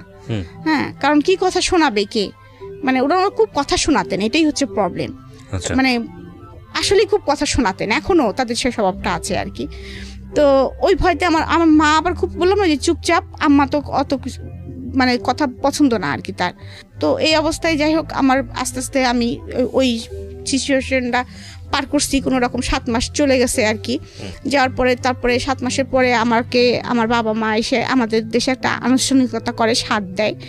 সেটা করে অনেক অনুষ্ঠান করে শ্বশুরবাড়ির লোকদের কাপড় চুপড় দিতে হয়, তারপরে এই খাসি টাসি, তারপরে এই যে মাছ টাছ অনেক কিছু দিতে হয়, কী কী দিতে হয় আমি অত জানতাম না তখন। সেগুলো দিয়ে আমার বাবা মা অনুষ্ঠান করে নিয়ে আমাকে নিয়ে গেছেন। তখন আমার বাবার আবার পোস্টিং ছিল মাগুরাতে। তো মাগুরাতে নিয়ে গেছেন। মাগুরাতে নিয়ে যাওয়ার পর যখন আমার 2 মামা শুনেছে যে আমি এরকম অবস্থা, তখন আমার 2 মামা, তাদের আবার নিজেদের প্রাইভেট কার ছিল, তো তোমরা মানে খুলনায় থাকতো, খুলনা থেকে মাগুরা তো বেশি দূর না, তো চলে এসেছে আমাকে দেখার জন্য। এসে তো চিল্লাপাল্লা, বুধ এটা কি হলো, আর তোমরা মাগুরায় আনছো কিভাবে, হয় কুষ্টিয়া রাখতা।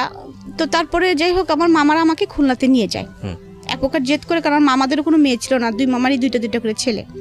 তো ওখানে যে আমার হাজবেন্ডের পোস্টিং তখন আবার বাগেরহাট, আচ্ছা, তার জন্য একটু সুবিধা। তো যাই হোক আমার বেবিটা হলো, মানে আমি বেবিটা হতে যে অনেক কষ্ট পেয়েছি। বেবিটার ওয়েট অনেক বেশি ছিল, মানে কারণ আমার বেবিটা কিন্তু এখনো 5 ফিট 5 ইঞ্চি 5.5 ইঞ্চির উপরে লম্বা। আচ্ছা, আমার ফার্স্ট মে, ওকে, তো যিনি এখন নর্থ সাউথে পড়ছে। জি জি, ওকে। সো প্রিয় শ্রোতা, আমরা এখানে একটা বিরতি নিতে চাই।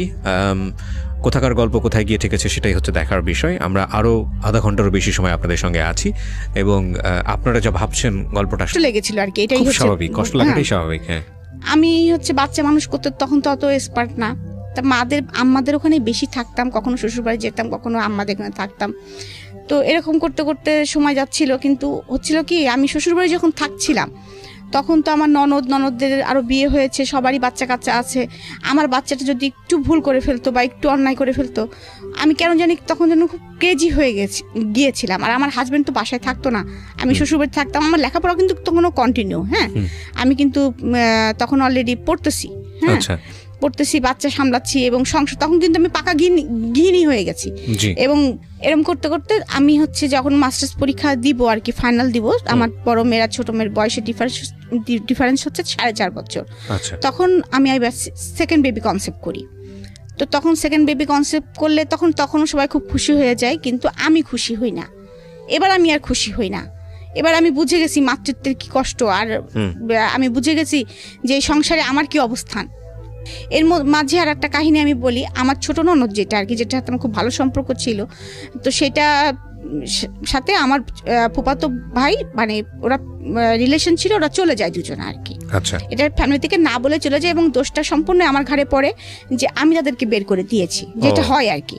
এবং এটা নিয়ে অনেক গ্যাঞ্জাম হয় ফ্যামিলিতে, অনেক কিছু হয়। আমাকে আমার হাজবেন্ড মারধরও করে, হ্যাঁ। তারপরে একটা টাইমে আমার বাবা কিন্তু আমাকে নিয়ে আসার মানে ওরা আমাকে আর রাখবে না, ওদের মেয়েকে ফেরত না দিলে, মানে এরকম ফ্যামিলি আর কি ট্র্যাজেডি চলতেছে। আমার হাজব্যান্ড আমাকে মিনিমাম মনে হয় 6 মাস দেখতে আসেনি, আমার বাচ্চাটার কোনো খোঁজ নেয়নি, কোনো কিছুই করেনি আর কি, সোজা কথা। তো তার মধ্যে আমার বাচ্চাটা, আমি মা বাবার কাছেই ছিলাম।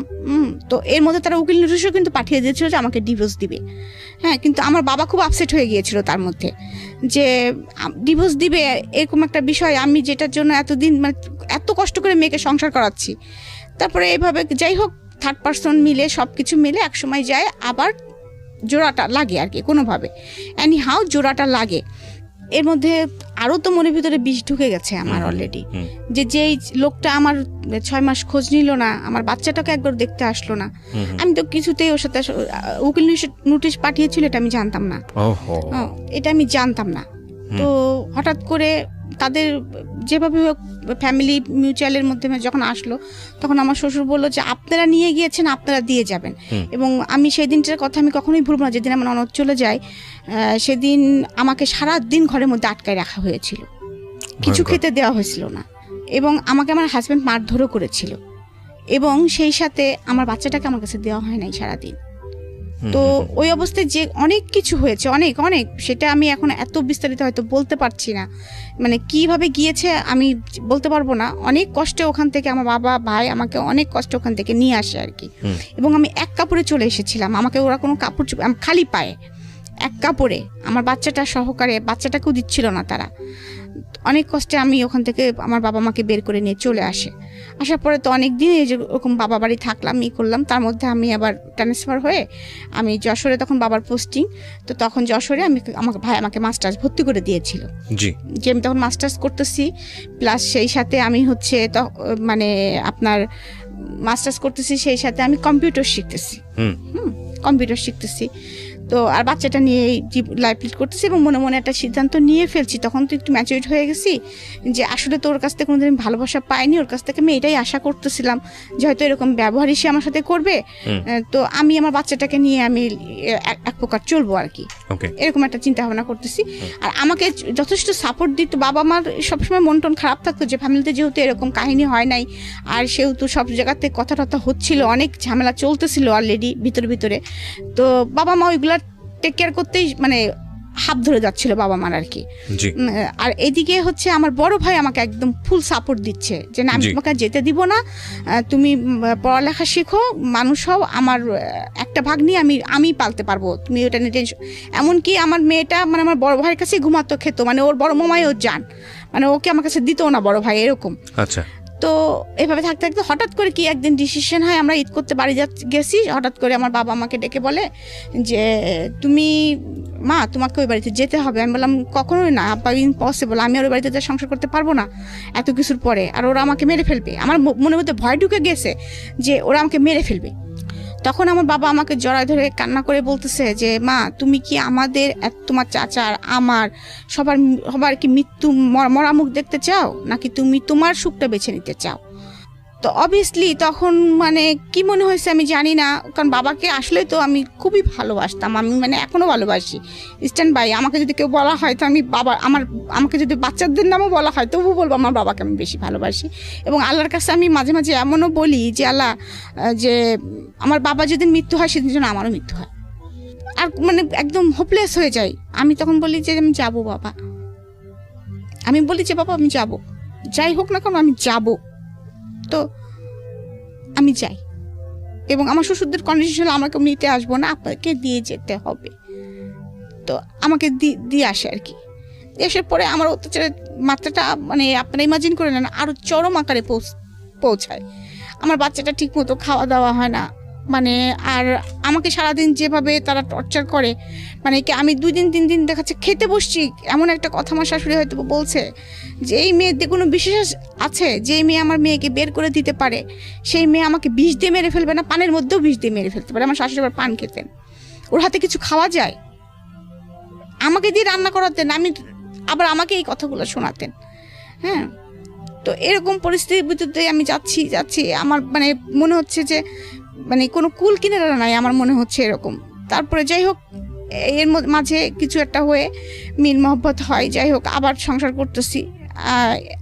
আমার ননদের সাথেও তাদের আবার মিউচুয়াল হয়ে যায় আর কি, মিউচুয়াল হয়ে যায়, কিন্তু আমি আর আমার হাজবেন্ড কথা বলতাম না। এর মধ্যে এরকম কথা শুনতে আমি একবার হচ্ছে মানে সুইসাইড অ্যাটেম্প করি। তারপরে আমার বাবা সিদ্ধান্ত নেয় যে আমি আর দিব না। তারপরেও আবার 3-4 মাস ওরকম যায়, তার মধ্যে আমার আবার অসুস্থ হয়ে পড়ি, সেটা হচ্ছে অ্যাপেন্ডিসাইটের অপারেশন হয়। তখন আমার হাজব্যান্ডকে আমার বাবা ফোন করে না, আমি ফোন করি, আমি বলি যে আমার এরকম অপারেশন হচ্ছে, আমি যদি কিছু হয় তুমি আমার বাচ্চাটাকে দেখো, বাবার পরিচয় অ্যাটলিস্ট রেখো, ও নানির কাছে থাকবে, তুমি বাবার পরিচয়টা রাখো। তখনও কিন্তু আমি ছোট বাচ্চা কনসেপ্ট করিনি আর কি, ছোট বাচ্চা কনসেপ্ট করিনি। তখন ওর কেন জানি মনটা নরম হয়, হয়তো বা মানুষ তো, আর এতদিন একসাথে আছে, একটা বাচ্চার বাবাটা আছে, আর মানে এরকম একটা তো ও আসে আমাকে পরের দিন সকালবেলা দেখতে আসে যশোরে। দেখতে আসার পরে ও দেখে তারপরে বাসায়, যে ও যখন বাসায় যায় আমাদের বাসা থেকে, তো আমার শাশুড়ি আবার দেখছে যে এইটা সুযোগ। তো আমার শাশুড়ি আবার আমার হাজবেন্ড নেই দেখে তার জামাই মেয়েকে সে ডেকে নিয়ে আসছে, সে যে তখনই চলে যাবে এটা তারা বুঝতে পারে নাই। আমার হাজবেন্ড বাসায় ঢুকে দেখতেছে যে বাসায় তার মানে আমাকে নিয়ে গেছে, নিয়ে যায়, আমরা দুজনে বাসার মধ্যে ঢুকতেছি, এবং রাস্তায় কিন্তু আমাকে বলতেছে বারবার যে তুমি কিন্তু যাই মার কাছে মাপ চাবা, তুমি কেন সুইসাইড অ্যাটেম্প করতে গেছিলা, এটার জন্য তুমি মার কাছে মাপ চাবা, আমরা বিপদে পড়তাম না, এরকম ভাবে আমাকে বোঝাচ্ছে আর কি। তো যাই হোক আমি ঢুকেই আমি বলছি ঠিক আছে মার কাছে আমি মাপ চাবো। হ্যাঁ, আমি গেছি, যাওয়ার পর ঢুকতেই দেখি যে ওরা আমাদের বাসায়। তখন বাসার পরিস্থিতি আরও অন্যরকম হয়ে যায়। তখন হয় কি আমার হাজব্যান্ড ফুল ক্রেজি হয়ে যায়, আমার থেকে আমিও ভাইলেন্ট হয়ে যাই, সেও ভাইলেন্ট হয়ে যায়, যে যার জন্য এত কিছু হইলো তারা কিভাবে এক্স্যাক্টলি, মানে তোমরা যদি মেনেই নিবা তাহলে এত কেন অভিনয় করলা তোমরা। আর আমার মেয়েটাকে, আমার হাজবেন্ড বলতেছে আমার ছোট দুধের শিশুটাকে আমি কেন এত কষ্ট দিলাম, আমার ওয়াইফ কেন আমি এত কষ্ট দিলাম, আর সেটা তুমি করতে আমাকে, আমি বড় ভাই, আমাকে একবার বলছো যে ওরা আসতে চাইবে, ওদেরকে মেনে নেওয়ার দরকার, বা আমার শ্বশুর শাশুড়িকে এত হেয় করলা কেন, এত কথা শোনাইলা কেন তাদেরকে, কেন শোনাইলা আমাকে? তো এবারে অনেক ছোট করছো তোমরা। তাহলে এখন তো আমার তো শ্বশুরবাড়িতে কখনো তোমাদের যেতে হবে না, কিন্তু আমার তো যেতে হবে। তখন তো তারা যদি কথাটা বলে যে আমার মেয়ের তো কোনো দোষ ছিল না, তখন আমি কি বলবো, কি উত্তর দিব? তো এটা নিয়ে অনেক বাসার মধ্যে অনেক ক্যাচাল হয়, হয়। তারপরে আমার হাজব্যান্ড সরাসরি জিজ্ঞেস করে যে হ্যাঁ, ওরা দুজন আবার খুব নমনীয় হয়, হয়ে আমার কাছে মাপ চাই, ওর ভাইয়ের কাছে মাপ চাই। তখন আমি একদম ভাইলেন্ট হয়ে বলি কি, আচ্ছা তোরা যে বলছিস যে আমি তোদেরকে বের করে দিছি বাসা থেকে, আমি কি বের করে দিছি? আমি কি জানতাম কিছু? তখন ওরা আমাকে বলে কি যে, তখন আমার ছোট ননদ বলে কি, না আমি আসলে এটা ক্রেজি ভাবে বলছিলাম, তখন আপনার উপর আমার রাগ হয়েছিল, কারণ এই কথাটা যখন বাসায় জানাজানি হয়ে যায় আপনি ভাইকে বলে দিছিলেন, ভাই আমাকে রাত্রে মারতে গেছিল, তো আমার উপর, আপনার উপর আমার খুব রাগ হয়েছিল, আমি চিন্তা করছিলাম এটা শোধ তুলবো, সেই জন্য আপনার দোষটা দিয়েছিলাম। তা আমি তখন আমার হাজবেন্ড এটা শুনছে, শোনার পরে বলতেছে তুই এটা কাজ করছিস রনি।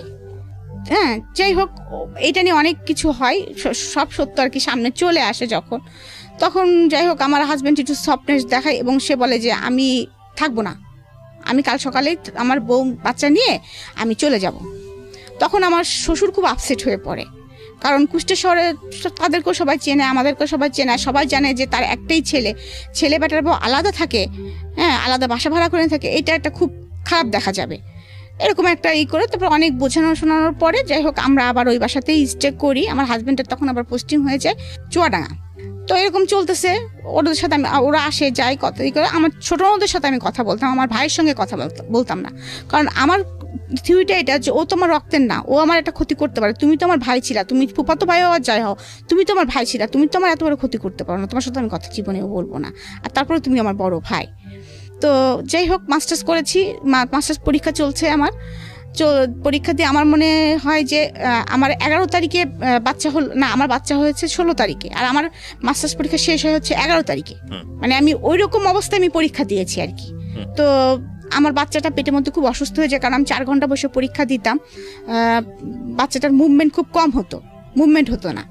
তবে তারপরে আমার 16 তারিখে সিজারিন করে বেবিটা হয়। তো এর মধ্যে আমার বড় ভাই কিন্তু এর মধ্যে বাইরে চলে গেছে অলরেডি, হ্যাঁ, এবং সে তাকে বিয়ে দেওয়া হয়েছে খুব আনুষ্ঠানিকতার ভিতরে, হ্যাঁ। তো সে বাংলাদেশে এসেছে, সে একদিন আমার শ্বশুরবাড়ি এসে আবদার করে যে মামা আমি আমার বোনকে নিয়ে যেতে চাই, এক রাত আমাদের সাথে থাকবে, হ্যাঁ।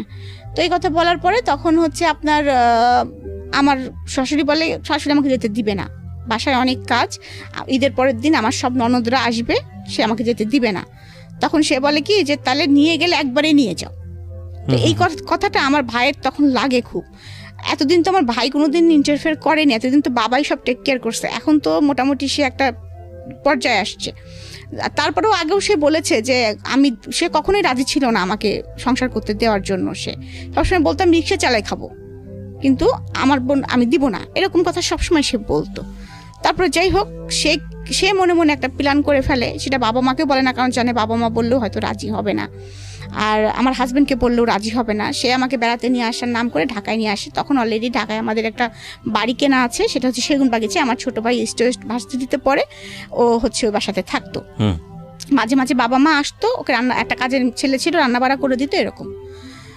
তো ও আমাকে নিয়ে আসার পরে বলে যে আমি সবাইকে বলে যে আমি চলে যাব মার্কেটিং করার দরকার, তো রিমাকে ওই জন্য নিয়ে যাচ্ছি আমার 2 বাচ্চা সহকারে।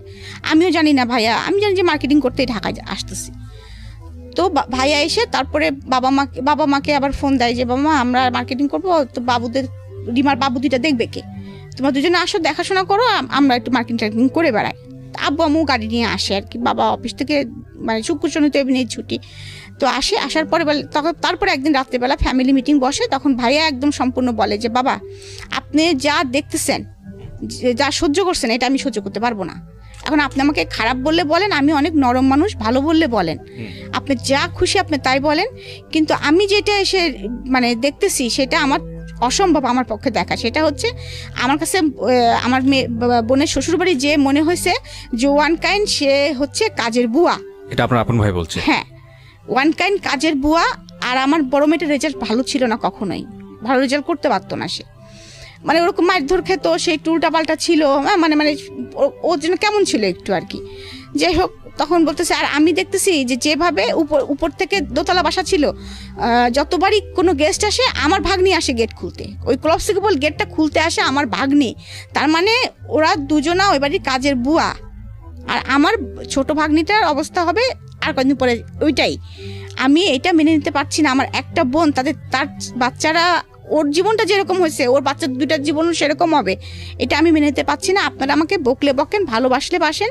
আমি এক্ষুনি তার হাজব্যান্ডের কাছে ফোন দিব, সোজা কথা ফোন দিয়ে বলবো সে যদি তার কাছে আমার বোনকে রাখবে, আর যদি না রাখে আমি আমার বোনকে চালাবো। সম্পর্কের দরকার নাই, ডিভোর্সেরও দরকার নাই। ফাইন।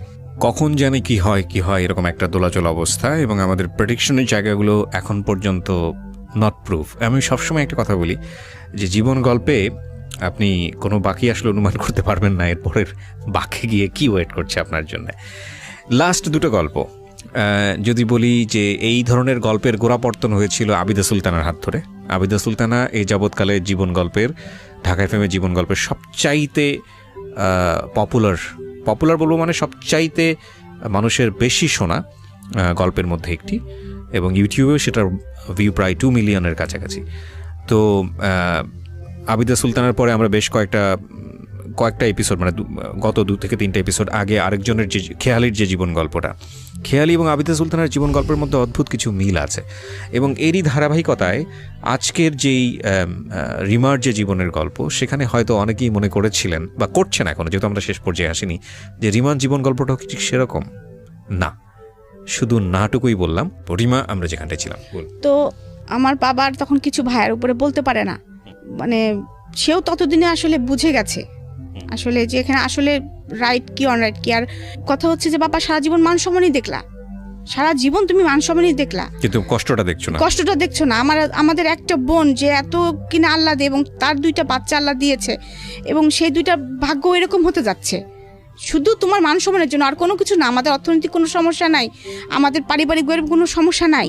কি হয়েছে, ডিভোর্স হবে না, দরকার হলে ওর মতো থাকবে, বাচ্চা 2টা নিয়ে থাকবে। ডিভোর্সই তো শেষ কথা না, মানুষ তো এইভাবেও বাচ্চা নিয়ে বাঁচে। সেই ছেলে যদি বিয়ে করতে চায় করুক, আমার বোন তাকে ডিভোর্স দিবে না। তাহলে তোমার তো দুর্নাম হচ্ছে না, কিন্তু তার লাইফটা তুমি এরকম করে নষ্ট করে কেন দিচ্ছ? তার সাথে তার 2টা বাচ্চার লাইফ তুমি নষ্ট করে দিচ্ছ। বাবাকে অনেক বোঝায়, এবং মা তো একদম খুবই রাজি। মা তো অনেক দিন থেকেই ফিল করতেছে আমার কষ্টটা আসলে। তো তখন আমার শুরু হলো নতুন জীবন। আমি তো ভয়ে আর শ্বশুর বাড়িতেও যোগাযোগ করতে পারতেছি না। আর এদিকে আমার ভাই তো ফোন করে আমার হাজব্যান্ডকে বলছে যে আমার ভাগ্নিদের অলরেডি সে স্কুলে ভর্তি করে দিয়েছে, ফ্লোর স্কুলে ভর্তি, 2জনকে, একজনকে নার্সারিতে আর একজনকে ক্লাস 2তে ভর্তি করে দিয়েছে। আর এদিকে আমার হাজব্যান্ডকে বলেছে যে তুমি যদি, আগে তাকে জিজ্ঞাসা করেছে অবশ্য ফোন করে, যে তুমি যদি তোমার সঙ্গে রাখো আমাদের নো অবজেকশন, কিন্তু তোমার সঙ্গে যদি না রাখো আমার বোন তোমাদের বাড়িতে আর থাকবে না। আচ্ছা, ও ঢাকায় থাকবে এখন থেকে ওর বাচ্চা নিয়ে। তো এই কথা বলার পরে তুমি কি মতামত দিচ্ছ? তুমি যদি নাও তাহলে আমাদের কোনো কথা নেই। আমার হাজবেন্ড বলে যে সাতক্ষীরার অবস্থা ভালো না, সাতক্ষীরা নোনা এলাকা, আমার বাচ্চা 2টা অসুস্থ হয়ে যাবে, রিমা এসে এখানে শুট করতে পারবে না, আর এখানে অনেক মানে আমি এখানে নিয়ে আসলে ও পারবে না আর কি, সোজা কথা বলে। আর কারণ সে কখনোই আসলে কোনো দায়িত্ব নিতে চায় না। আচ্ছা, এই জন্য সে সুন্দরভাবে কথা বলার পর আমার একটু রাগারাগিও করে যে তাহলে রিমা আব্বা আম্মার ওখানে অসুবিধা কি হচ্ছিল।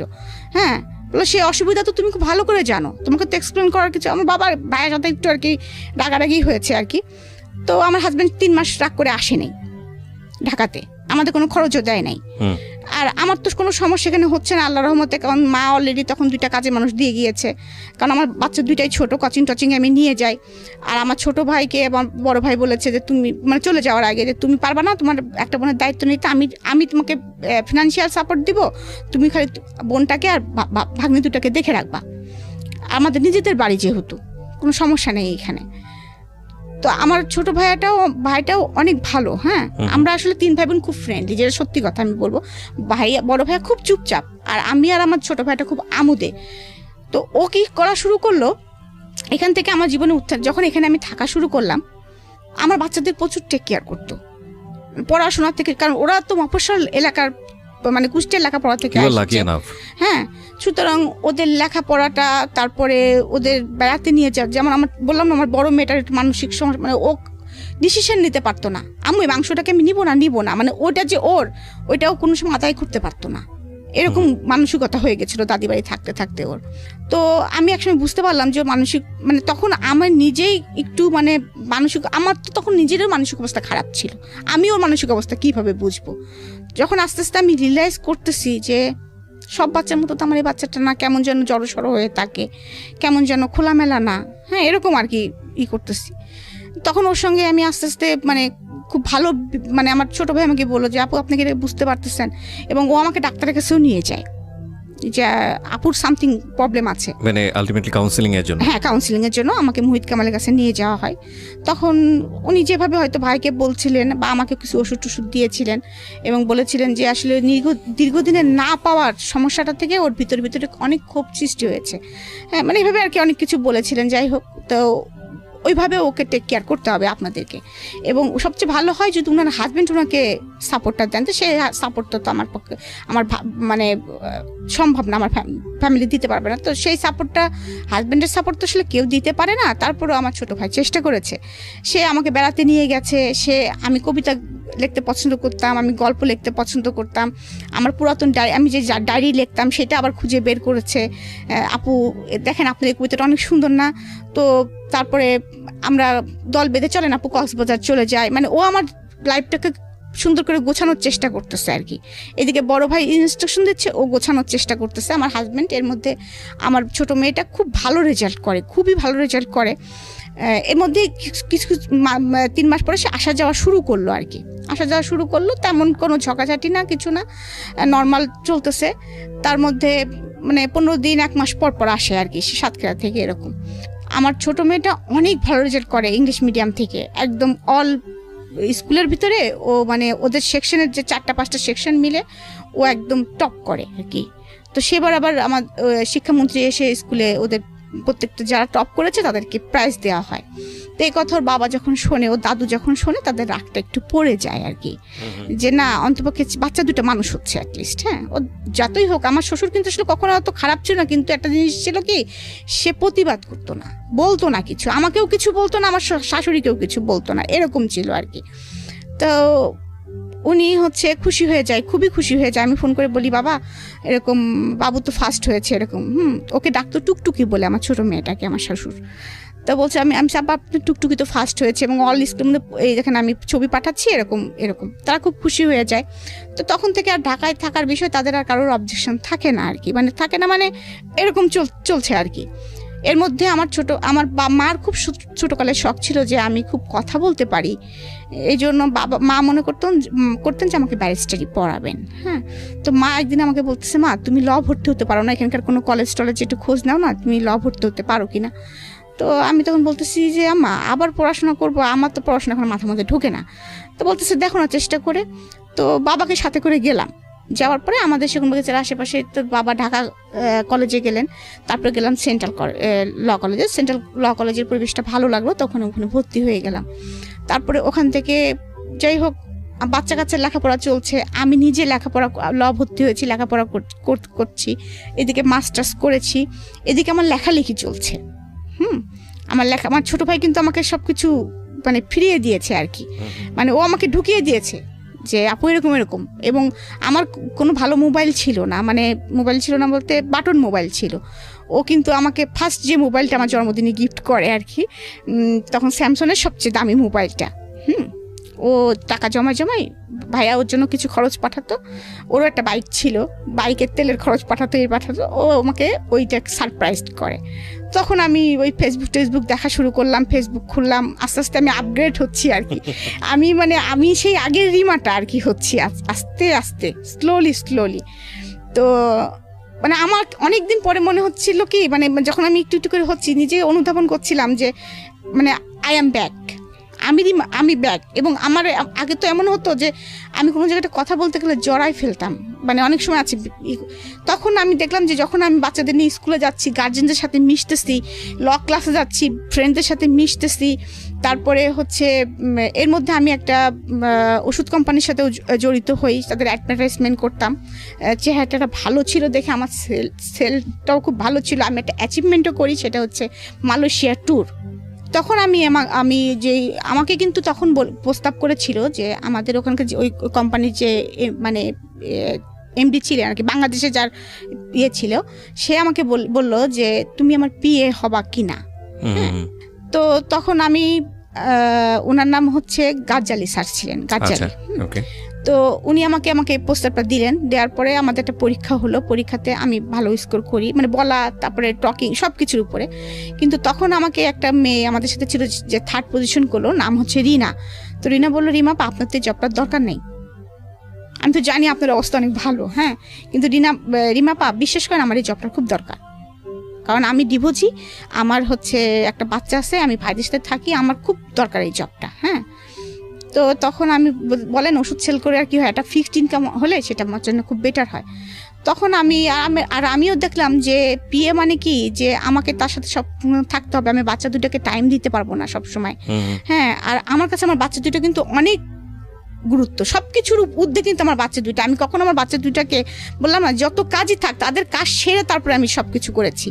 আমি যত দুঃখে কষ্ট যত কিছু থাকি, ওদের দুজনের মুখ দেখলে আমি সবকিছু কেন জানি ভুলে যাই এখনো। হ্যাঁ, রাইট নাও। কি করলেন আপনি?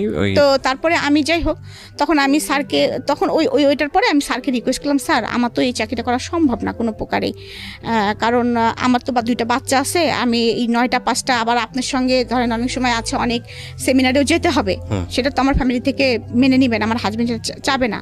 তো আমি এই চাকরিটা করবো না, আপনি রিনাকে এই চাকরিটা দেন। তো ওরা আবার বলছে 2nd পজিশন যে আছে সে করুক না কেন। তা আমি 2nd পজিশন যে ছিল তাকেও কনভিন্স করে ফেলছিলাম যে আপু তুমি চাকরিটা করো না প্লিজ, রিনা আপা খুব রিকোয়েস্ট করতেছে। যাই হোক, এখান থেকে আস্তে আস্তে আমি উঠে আসতেছি। কিন্তু তারপরে এদিকে আমার লেখালেখিও চলতেছে, তারপরে আমি এদিকে ল পাস করে ফেলছি অলরেডি, তারপরে এদিকে আমার বাচ্চারাও বড় হচ্ছে। তো এর মাঝে আমার ছোট ভাইটা চলে যায় কানাডাতে, চলে যায়। এদিকে আমার চাচার কিন্তু পোস্টিং তখন ঢাকাতে। আমার চাচার কথাটা আমি কেন বলছি, যে আমার বাবা আমার চাচাকে যেভাবে মানুষ করেছে, মানে আমি বোঝাতে পারবো না। যে কখনো যদি কোনো জায়গায় একটা জিনিস কিনেছে, অর্ধেক ভাইয়ের নামে কিনেছে, অর্ধেক তার নামে কিনেছে। তো যাই হোক, আমি এর মধ্যে পড়ালেখা করতেছি, আমার জীবনটা আবার মনে হচ্ছে আগের জায়গায় চলে আসছে, এবং শ্বশুরবাড়িতে আমার গ্রহণযোগ্যতাটা কিছুটা বেড়েছে।